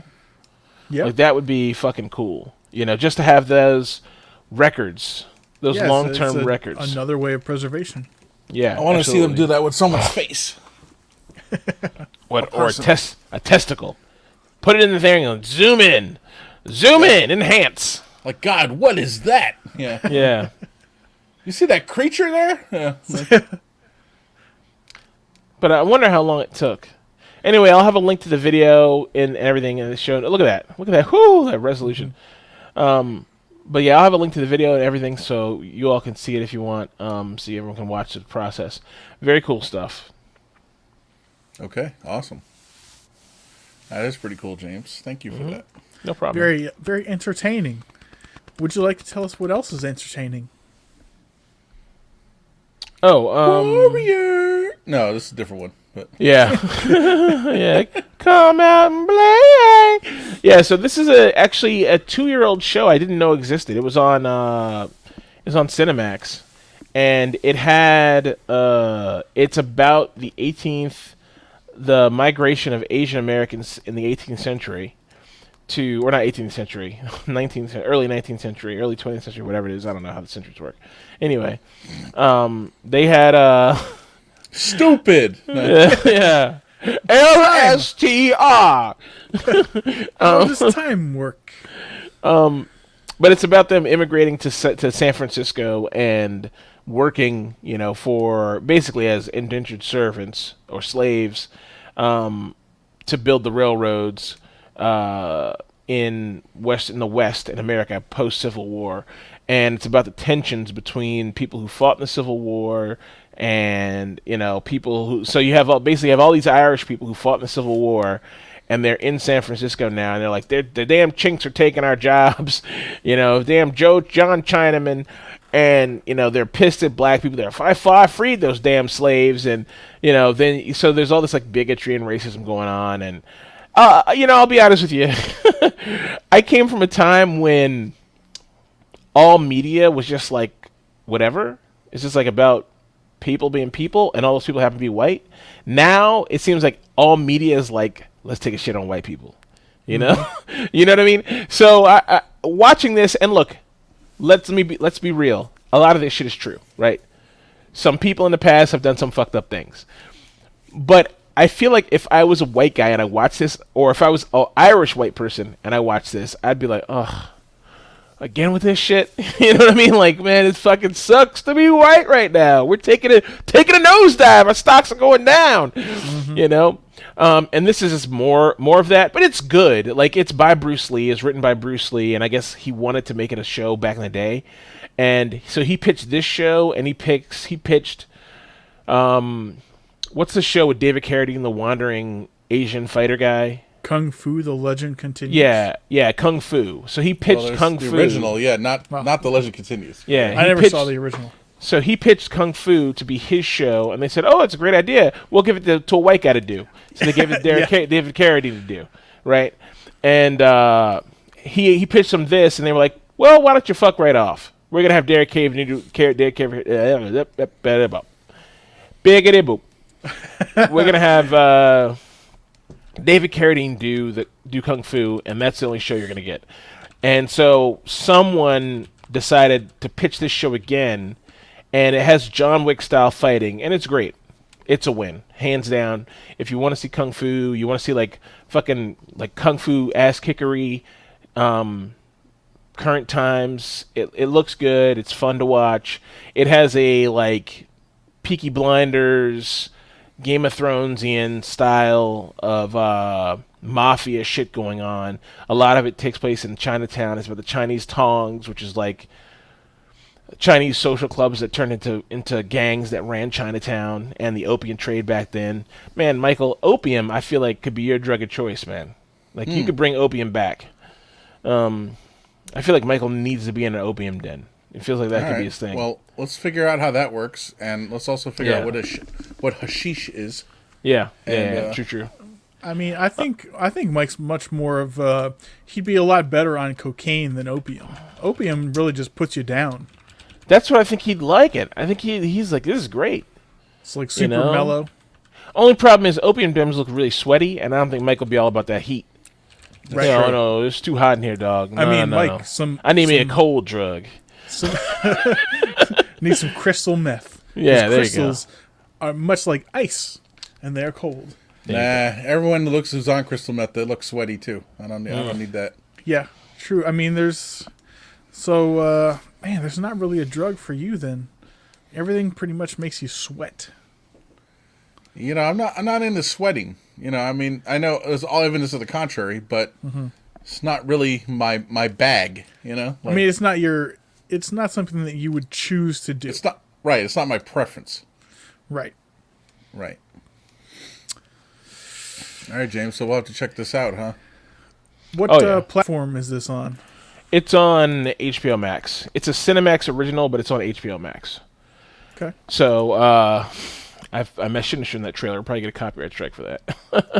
Nah. Showed 13 seconds of that trailer. But yeah, it's a good show though. I'm enjoying it. I mean, I'm on the third or fourth episode. Luckily it's 2 seasons. I hope so. It's not on Cinemax anymore. I hope they're going to continue to make it because it was on Cinemax and it was basically buried. You know. I never heard anybody. People are now talking about it because it's on HBO Max and they can watch it. But up until then, it has 2 seasons and I never heard about it. So definitely worth the time to watch. So there's tons of it to see. Something else I'll mention real quick, and I'll put a note in here about this: The Expanse. Expanse is still out. It's good. If you have not watching it, it's in episode 7 or something. So there's a lot to come in on. Oh yeah, I forgot about that. So I watched like 3 or 4 episodes, and I let it fall off. So I mean, that's good because you can sit down and fucking get back into it again. Yeah, I'll have to check that out. Thank you for the Rewatch reminder. season 4 and then head back into season 5. I watched some season 4 and was like, oh yeah, okay, and then I dove back into season 5. So Very good. now. Yeah, I'd forgotten that they like went to this other planet and did all stuff. I forgot all about that. I was like, oh yeah, that. It's like, okay, I remember now. Something I wanted to mention, I forgot to put it in here. I'll put a link though. James, if it's okay to, are you done about Expanse or you? Oh yeah, I'm done. Okay. I was telling James about this last night, but there's a show on Netflix. I'll have to find what it's called. I don't even know, but I'm sure I could look at my history and see what I watched. It's about prisons, right? And So they sucked me in with a trailer, and it was like a new prison in Greenland. And it's like, this is the new maximum security facility, blah, blah, blah, whatever. I was like, oh, okay, that'll be interesting. So I clicked play on it, but it took me to a... Turns out the Greenland episode is a much newer episode later in the show. Turns out, so they started me on season 1, episode 1, which was a jail in Honduras. Oof. And it doesn't really look like your typical jail. But it is crazy. It is overcrowded. Yep. And the inmates do a lot of the policing inside the jail. And apparently, I didn't know this, Honduras is the murder capital of the world. So, 400 murders a month. Wow. Seems like a lot. It does. I don't know what the population is, but I'm Yeah, going you're to like- guess like 20 million. It's like the attrition rate is horrible there. Like, Yeah. I don't know. But yeah, so that was crazy in and of itself. They have this British guy go in there, and he's like, "All right, I'm about to be in processed and blah blah blah." You know, he's like going through like as if he's going to be a prisoner. You know, but really he's just there hanging out for a while and whatever. And you know, of course, he got a camera crew with him and stuff, so it's whatever. But yeah, I mean, so many guys he talked to are in there like, "Yeah, I'm in here for murder," blah blah blah. You're like, okay. One guy was in there, like, they have the wives and girlfriends come and visit, like, and it's like, they come, like, Tuesday, Wednesday, and Saturday or some shit, like, 3 days a week. I was like, wow. And one guy, his wife comes, like, all 3 days. Sometimes they bring the kids. And they're just there, like, hanging out in the jail. They're not, like, in, like, a special, like, here's the visitor booth, you know? No. They're just in there. It's almost as if other countries treat prisoners like they're still people. No. This place is nuts. This is No, okay. This is well. So maybe how they. assuming. You're right. I mean, Evan. Maybe this is how people live in Honduras. So I don't know. You know. Maybe that's how people's houses look in Honduras. But it's fucking crazy. Are they like ramshackled, covered in dirt? People are all sweaty, wearing ratty clothes, but they seem really like bonded with their family and kind of happy. You said they have regular clothes, right? They all had not dirty regular clothes on. Huh. Like jeans, t-shirts, button-down shirts, like all wearing regular clothes. Every single person. It's like, okay. Except for the guards who are wearing military uniforms for some reason. Right. Like, you know, what we would call a BDU, you know, like they're wearing that. And the one woman, so they're talking to this one guy, and then, you know, his wife comes to visit. And it turns out she had been coming there to visit her brother. And that's how she met this guy. Mm-hmm. And now they're married and have a couple kids. Happy family. So she's never known him outside of jail. Isn't that crazy? Isn't like, that fucking what? crazy? So she met him when he was in jail, and between the time she met him, they got married and had, you said 3 kids last night, Michael. 3 kids. Can you imagine that? Jesus Christ. That's crazy. I mean, we've heard of, you know, like these maniacs who, you know, go to jail and they start pen paling with people and, you know, they get married to some woman, you know, while they're behind bars, but they never think have, this is like, different. I think this is like the jail shit is just normalized there. Yeah. It's not like some fringe pen pal, some sociopath like out there manipulating people. This is just like Derek. He's like, yeah, I met her. I love her. She's great. You know, it's just a regular dude. Instead of being, you know, her brother's college roommate, he's like, oh, it's his prison cell, you know. Yeah. Yeah, I mean, kind of. Yeah, that's kind of how it is. So yeah, it's pretty wild. Now after I watched this episode, and I was like, okay. I was like, all right, where's the Greenland episode? I need to see that, So I go looking for it, and that's like apparently this is season 1, and the Greenland episode's like season like 4 or 5. So I watched that. It's a different dude now going into prison. This guy is a British guy. I think the last guy was British too, but this guy's a British guy who was falsely imprisoned for 12 years in the UK, and then he got his name cleared and he was released. So he knows jail, right? Mm-hmm. He knows prison. And he's like, what better way to make a living than to go back to jail all the time, Mm-hmm. So they're in Greenland, which, despite it being a physically huge country, it has a population of apparently 57,000 people. I was going to say 200,000. Yeah, so it's very like, small. Less than the population of the District of Columbia. Yep. And they basically have no jails there. And so, but they said, okay, we need to start having our own people. We need to have our own jail here to have our own people here. Because normally, if you get accused of a crime and get sent, you have to go to jail, you get sent to Denmark. Uh-huh. Which is like 2,000 miles away.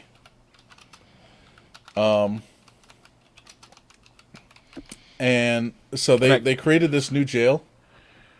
This jail is crazy. Now, I mean crazy as in, like, it's nicer than my apartment. Yeah, super advanced. All the prisons in, Norse or Nordic countries are there to, it's like an apartment, and they're there to help you, repent and rehab and stuff like that. Yeah, that's pretty much what this was. Like, you go to the guy's room. I'm not even going to say cell, because it's not really a cell. It's like his room with his own bathroom and everything, toilet, Mm-hmm. a shower, all that stuff. He's got his flat screen TV. He's like, man, we only get 3 channels. It sucks. You're like, okay. He's got his PlayStation there, his games and stuff. I was like, what? And this guy that they're talking to is like, that's it. Yep. That's the guy. That's the guy right there. And that's the host guy. The guy wearing the hat, he's the killer. He's one of the main guys. He's the killer. Mm-hmm. And yeah, he's the one with his PlayStation and everything. He can't leave the jail. He's in there for murder. Another guy that they interview, yeah, that guy. See, they're whatever. They're there at his job. He has a job that he goes to every day outside the jail. Mm-hmm. Evan, he gets in a car and drives himself outside the jail to his job, does his job, and then comes back every day and stays that night at the jail. He's serving his time. They're like, you need to. But when they were interviewing him, and he's like, oh yeah, he's like, actually tonight though, he's like, I have a date, so I won't be coming back till later. I was like, oh, what? Now that guy's in there for drug trafficking. Okay. He was coming from Denmark or somewhere with he got caught with like 3 pounds of. Apparently, the drug is always like every single person there when they mention drugs, it's hashish. That's the drug. That's what they do there. I just looked it up. I wasn't even sure what it was. It's like they're like it's a marijuana product. Yeah, it's like marijuana residue. Yeah, as far as I know. I told you, Michael. It's like the derivative of marijuana or something like that. I mean, it looks like a powder, or like it comes in like little bricks, and it's like a powder or something. I don't remember that guy? The guy at our job, he had hashish. I don't remember. He had that fucking hashish little hash ball. Oh, I don't remember that. Must have blocked it. Well, he did a lot of it, so. So yeah, okay. So it's called Inside the World's Toughest Prisons, huh? So that's what it is. Yeah, and so it's just fucking nuts. And like, dude, the one guy's standing outside, like a guard is standing outside smoking a cigarette, and a prisoner is standing there with him. They're both just having a cigarette, standing around, like, hey, what's up? Like, and okay, so I mean, you don't really think about it because how often do we think about Greenland? But so they have their own language, right? Mm-hmm. And it's like kind of like like Inuit. Yeah, but not And so all the guys there speak that, but they all speak English too. So the guy's interviewing them, and they're all speaking in English. They're like, yeah, blah, blah, blah, whatever. It's like, okay. Probably quite good English. Oh, yeah. No, they were great. And then, yeah, so they can all speak English. Now, half the guys there, like, look kind of like Inuit-y, kind of whatever. So obviously they're like native, or at least part native Tribal, yeah. to there. And then the other half of the guys, like the guy who has his job he drives to every day, he's like a white guy. Mm-hmm.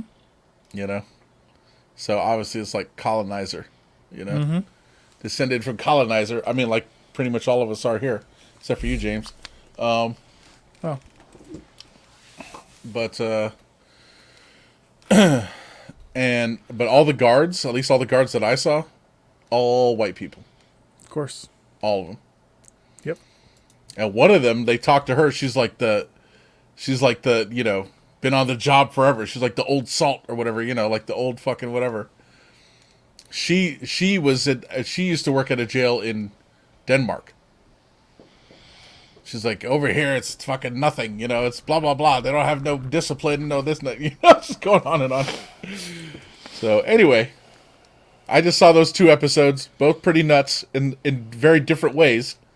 Highly encourage it. Check it out. Like I said, I'll put a link in the show notes. But yeah, James found it right away. So. And what platform is that on? I saw it on Netflix. Okay.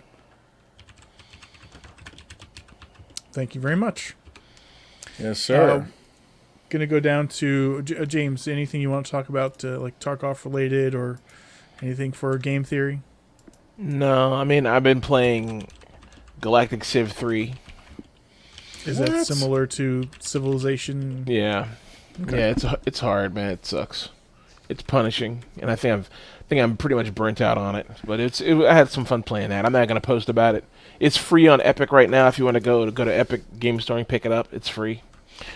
So that's why I got it. But Are you getting your actions per minute ramped up? No. Okay. I'm super slow and super bad at it. And it has, you know, the Civ games have economies and all this other shit you have to worry about, which is like, I'm an RTS player through and through, but this is like RTS plus plus plus. So, not really great, not really for me. I'll keep playing it though. I might play some after we record the show today, just because if you get a good start, it's fun to play. But, you know, it's just hard to get a good start. Yep. And the free aspect does help. Yeah, absolutely. If it wasn't free, I wouldn't buy it. I would not be playing a Civ game for money. Yeah. If if I had to pay for it. I put a link in here for under product review called Amazon Efficiency. I recently ordered a new battery for one of my wireless mice to try and reduce the weight a little bit. And the lone battery came in a box the size of which could easily hold 2 pairs of shoes. So I was like, this is incredibly wasteful, but amazing. So I took a picture of it and posted it for all to see. Jesus, it came in that box? Yep. My God. It has a battery logo and everything. Yeah. I'm amazed they didn't put it in, one of the little plastic envelopes. But yeah, that's pretty wild. That's pretty crazy, Evan. And to give any context for anyone who's listening, I described this box could hold, 2 pairs of shoes. The battery itself is 1 inch by 2 inches, maybe. Looks like it's like you take a 9-volt and half it long ways. Yeah. Yeah, exactly. And weighs about 5 grams. That's right. So, yeah. Very, maybe they had nothing left, but it was weird. Maybe they have this. It could be a puncture thing. I don't know. I was gonna say possible. maybe they can't use envelopes on purpose. Well, you think they'd use they have smaller boxes, right? Like they do. They do. Yeah. So maybe they're out of boxes. I don't This know. is the guy was standard. Like, I don't care. Fuck it. I don't know. This is the standard Amazon box. This box right here. Like I've gotten a lot of things in this box. So maybe just like whatever. Or you know what? It could have been that someone made a mistake and thought, oh, there's a bunch of stuff going in this box. True. And the only one thing in ended up going in. Who knows? Or maybe it's someone who works in an Amazon warehouse who hates Amazon, and they're like, I'm going to be as wasteful as possible. Yeah. If you guys want to see this, check the video. Or the show notes. 2.5 hours. Oh, show notes. Link in the show notes. Yeah, absolutely. Oh, you posted a picture, right? Yep. Nice. Cool. We don't have anything in Yum Update. We already talked about apples and Salisbury steaks and tuna cones. Anything else? Anyone would like? Tilapia. And tilapia, yes. And Montreal seasoning. Mm-hmm. Okay. I mean, we've covered pretty much everything on the spectrum of food already in the show. Yeah. So. That's true. Evan, what's the last thing you ate?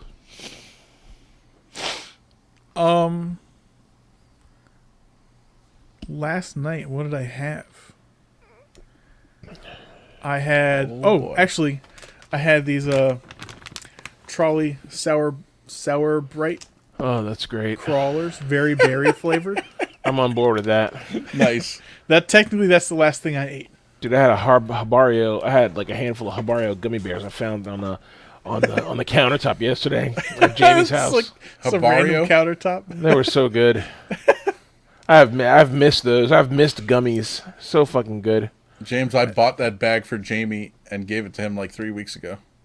Yeah, there's like 7 gummy bears left in it. I ate like 6 of them, and there's 7 more left. And I was like, in my brain, I was like, maybe these are the roommates. Maybe I should take $1 in there. And I was like, no, I'm just going to leave before someone says something. But now, if I had known they were Jamie's, I would have finished them because they were so good and I wanted more. Yeah. I was so tempted to go online and order me or go to the fucking store down the street and buy some gummy bears. Like, I have a gummy bear hankering right now. Hankering. I got those at Giant. I got that big-ass bag at Giant. Like, if I had to guess, I'd be like, that's a 2-pound bag of gummy bears. I mean, I don't think it was. Or maybe it was a pound. I don't know. But it was big. It was like $7 or $10 or something. But prior to this, I think at some point last night, I had a ham and cheese sandwich. Mm-hmm. On like 12-grain bread with plain yellow mustard. Nice. The kind of that's like the deli ham that's actually cut from a ham, so it has a little bit of the fat layer and like the skin on the outside, you know. Mm-hmm. And then some white American cheese also from the deli. So it's pretty good. Nice. After the show, I'm gonna boil some spaghetti, and I have some like spaghetti. Yes. I have some Thai chicken coconut curry soup, and I'm going to put the noodles in that. That's interesting. Sounds interesting, yeah. Might be good. He's a madman. No, it ain't no tuna cone, but it's something. True. They can't all be winners. A cake cone, James. Michael, look. I'm not making that up. That's literally what it's called. There's no cake in there, man. All right, whatever. It's made out of cake. I don't know. James, what's the last thing you ate? I had an egg white omelet and some kind of fucking dieter's pancakes this morning before the show. Dieter's pancakes. Well, I ordered regular, standard, fluffy, wonderful pancakes, and I received, like, poor boy pancakes, and I don't know why. Maybe they saw the egg white omelet, and they said, this guy doesn't want regular pancakes. He wants the shitty ones. So they sent me those. And I had them, and it was... Been a mistake. It was serviceable. They weren't good, but from like, IHOP? whatever. Yeah. You love you some IHOP, don't you? I do. Well, the last thing I ate before we started recording the show was a couple pieces of New York extra sharp cheddar. I don't like sharp cheddar anymore. It's too sharp. This one I had, it wasn't sharp enough. I had it. I was like, "This is the extra sharp." I was like, "What the hell is this?" So, but it wasn't the classic color either. It was white. like your American cheese you had. Did you know that actual cheddar cheese is white, and yellow food coloring is added for, what we're used to? Well, there you go. Who knew? So I guess you did. I did. Oh. Now, I'll take a square of sharp cheddar if it's like with, a cracker or in lunchable form or something. But if I'm just having a piece of cheese, I'm definitely a mild cheddar guy if we're dealing strictly with cheddars. Otherwise, I'm Munster or Monterey Jack. Munster's nice. Munster's nice. I like Monterey Jack, but I never buy it. I don't know why. I just like whatever. But It's a good. forgettable cheese, but It's good. you know, if it's not bad. So there's Havarti? no. Delicious. Okay, you guys are on a tangent. There's no cake in a fucking cake cone. It's just called a fucking cake cone. I That's said it. it was No called one a cake said cone. there was cake in it. Michael implied there was some kind of cake connection. I was joking. I was like, it's made out of cake. I don't know. I don't know why it's called a cake cone. It's called a cake cone. It's a damn wafer with the lowest sugar Right. content, Yeah, according wafer to cone, yes. joy.com. Joycone.com. That makes sense. Okay. Now, do They they have have a- any articles relating to tuna?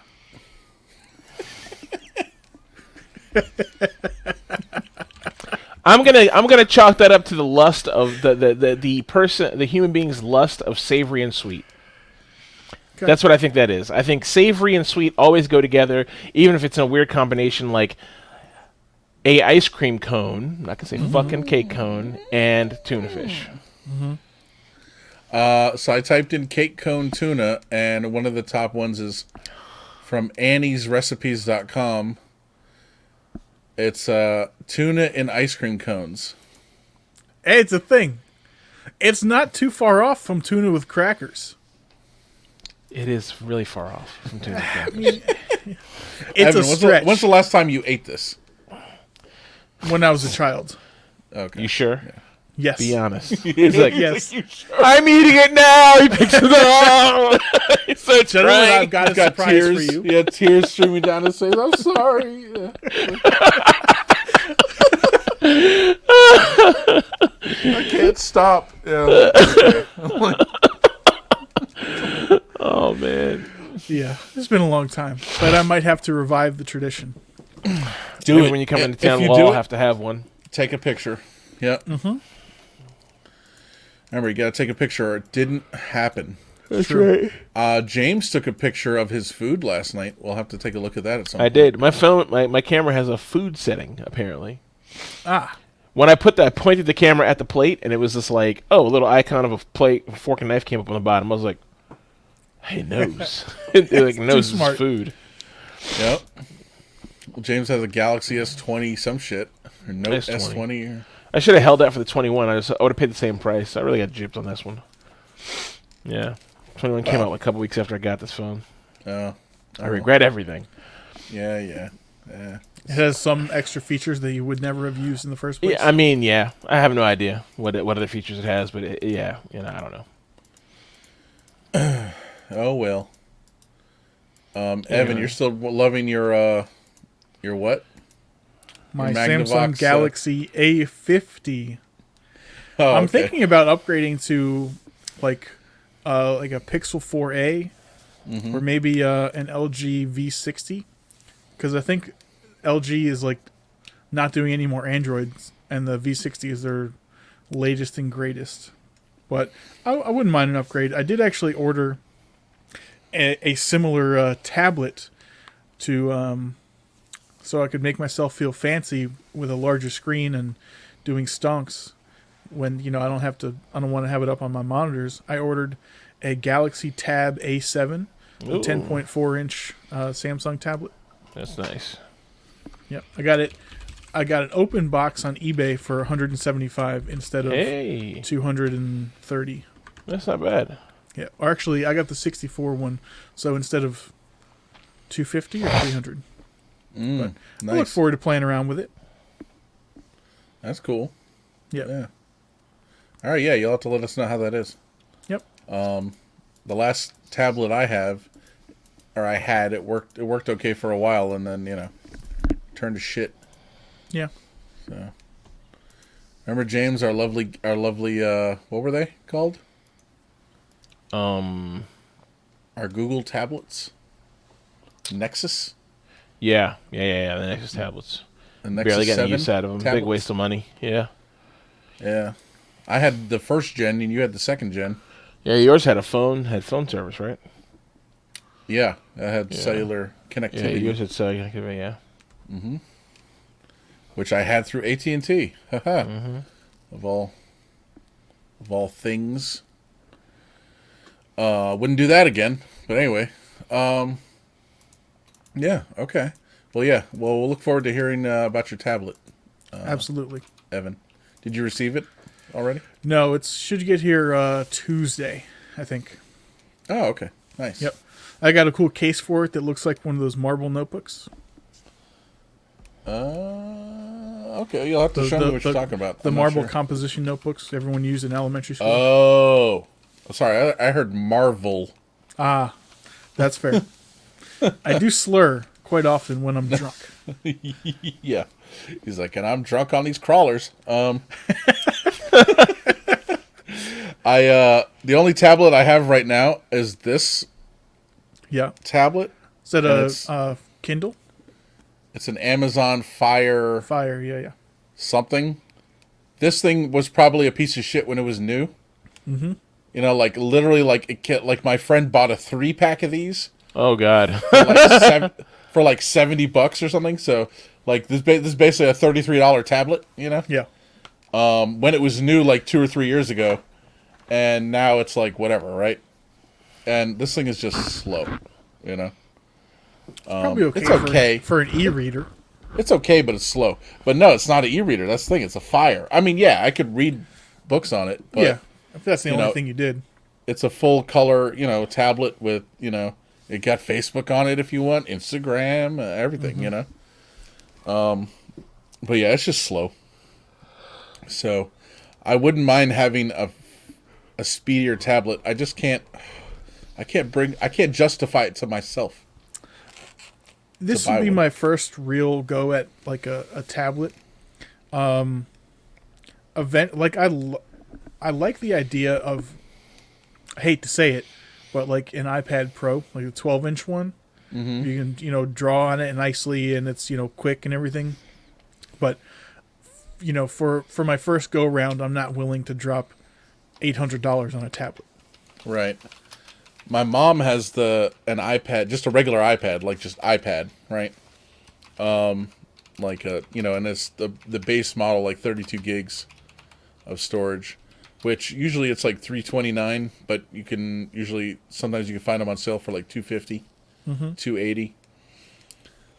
They've since revved it at least once, so if you bought no one now, it's a little different, a little newer.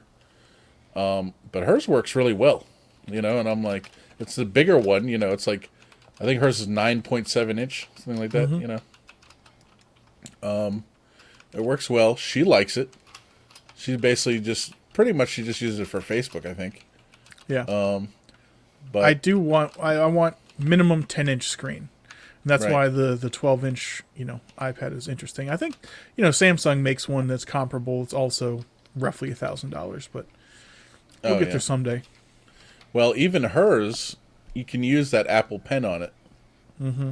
The Apple Pencil or whatever it's called. Yep. Even that is compatible. Like it works.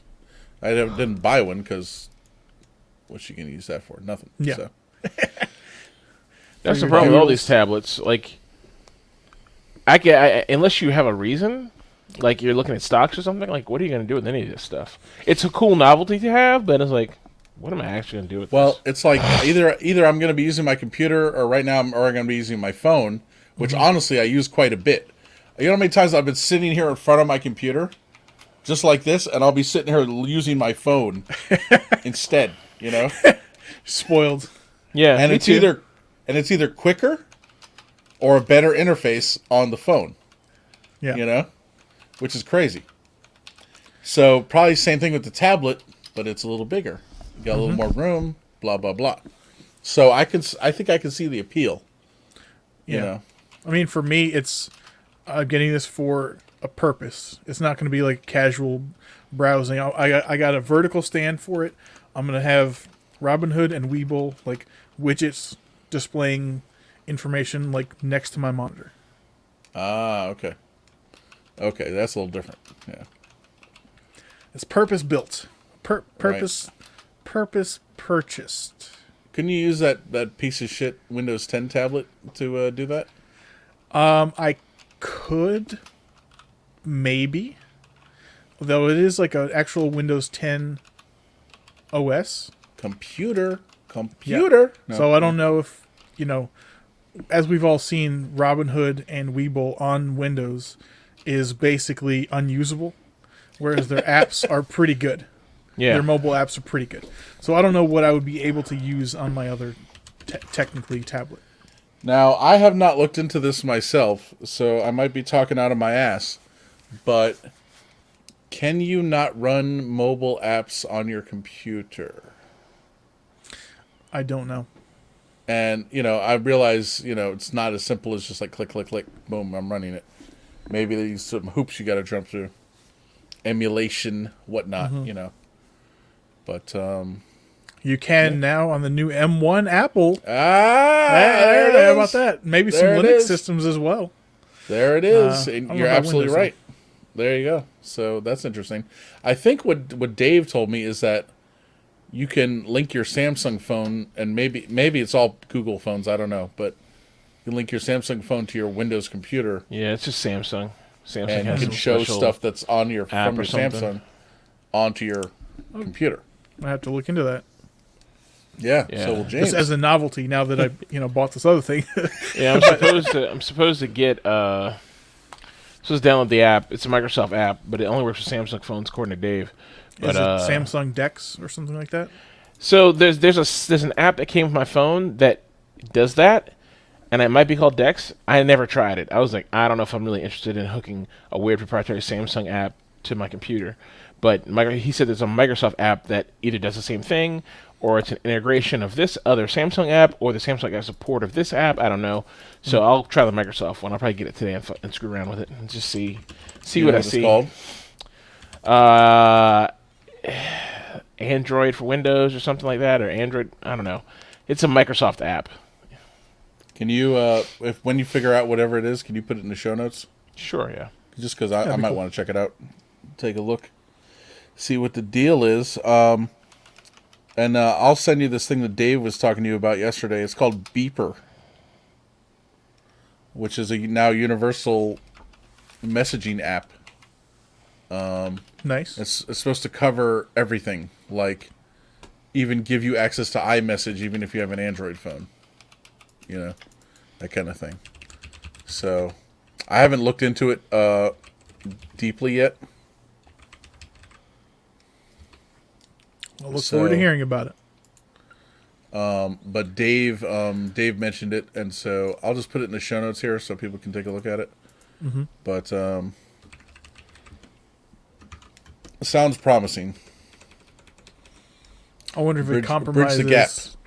Does it deal with like Signal and WhatsApp and stuff, maintaining their end-to-end encryption? I'm Somehow. not sure. Magic? But it might. Okay. I mean, they have all kinds of stuff on here, including WhatsApp. I see Telegram here, IRC, Discord, Instagram. Ooh, wow, Slack. wow. I mean, Wow, professional stuff. Yeah. So, we'll see. Good find. Yeah. So that's cool. All right. Anything in your extra section that you would like to bring further attention to, Mike? There is, Evan. Thank you for asking. Of course. So, first up, we don't need to watch it. It's just a link to a YouTube video. American Dad, the history of the golden turd. So, depending on how familiar you are with American Dad, you may have seen in random episodes here or there, like this little side story kind of come up every now and again. And it's about this golden turd. Like, these people find it in the woods, and then one guy kills his best friend over it. It's like, it's encrusted with jewels and blah, blah, blah. And, I'm rich, and you can't have any, And there's, like, a bunch of different episodes that, like, string this together over several seasons. And this kind of ties it all together. So, it's pretty funny. Check it out. I put a link in here to the show notes. I think I mentioned this already. To the Pneumatic tube mail system in New York City. So this is a Wikipedia article. From there, you can probably go buck wild and read more into pneumatic tubes and whatnot. But yeah, there you go. Also, I mentioned. I like the word pneumatic. I know it's great, isn't it? With a P. Yeah. And you know what? I never questioned how to spell it. I know that one for some reason. There you go. Well, the other ones may not really be. It's not that you don't know how to spell them, but you don't know which one to use. Little different, right? I'll go with that. You know how to spell them. You just don't know. I totally do. I before E. No, okay. Dude, whenever I see things spelled wrong, and it's those IE things, I'm like, why? Apparently, there's more exceptions to that rule than there are. Right. No, I'm sure there are, but yeah. But even Veers Mill Road, I see that sometimes spelled. So to me, it's spelled VEIRS, but I've seen it VIERS before, and I'm like, what the fuck, But all right, next up, I think I already mentioned this too, but Operation Burnt Frost, when they shot down a satellite with a missile from the USS Lake Erie, which is a Ticonderoga class guided missile cruiser. Ooh. Doesn't that sound cool? And honestly, this thing looks okay. It looks like a normal ship for the most part. It's not like one of those new crazy ones, but it still looks half insane. Like there's a big thing here on the ship. You're like, what is that? You're looking at a picture of this thing. So, kind of crazy. It's relatively new. I mean, not new. It was commissioned in 1993. So, it's not from 1957 or whatever, but I don't know. Right. I don't know how many ships are still out there that are that old. Probably not too many. And then the last thing I just mentioned Beeper. It's on protocol.com. Beeper, the new messaging app to bring everything together. So you can check that out. Good old unification. Yep. Cool. James, would you like to highlight any of the links in your extra section? No, I got the Beetlejuice Red video where he misspells red, and the Microsoft Your Phone app. Okay. For anybody who wants to see that. That's Is it available only in the Samsung? Microsoft / Yeah, it says you need a Samsung Note 21. I mean, a Samsung 21 or a Note 20. And you have the Note 20. Yeah. Okay. So can't work with Evan's flagship A50. No. But that's okay. I don't deserve it. His AudioVox R700. Yes, he has the Samsung equivalent of the AudioVox R700 or whatever. Yeah. My visible branded ZTE A1 $15 smartphone or whatever. Yes. Sorry, it's the R2. It's the visible R2. See, I was wondering if Evan could use his tablet the same way that he's going to get, I doubt guess it. not. Because it's not. It's the low roller budget one. It's not the S series tablet. Oh, the S ones are the little better ones? Yeah. I see. I like got the the S7 Plus, but again, I'm not going to spend $800 yet. Gotcha. Yeah. I wonder, I'll have to compare the specs, see how they stack up against each other. Yep. So to speak. Be an interesting comparison. Okay. I don't have anything to add in the extra section, so with no objections, I guess we'll bring the show to a close for this week. We appreciate you being here with us. If you would like to get in contact with us, you feel free to send us an email, feedback@iopanelpodcast.com. As always, check out our website, iopanelpodcast.com, or in the right-hand social life menu, you will find all of our social media, ways to contact that, Twitter, Discord, Instagram. You'll also find ways to support the podcast, Patreon, Amazon affiliate, etc. We do thank you again for being with us. We look forward to future interactions and hope you have a good rest of your day. We'll talk to you next week.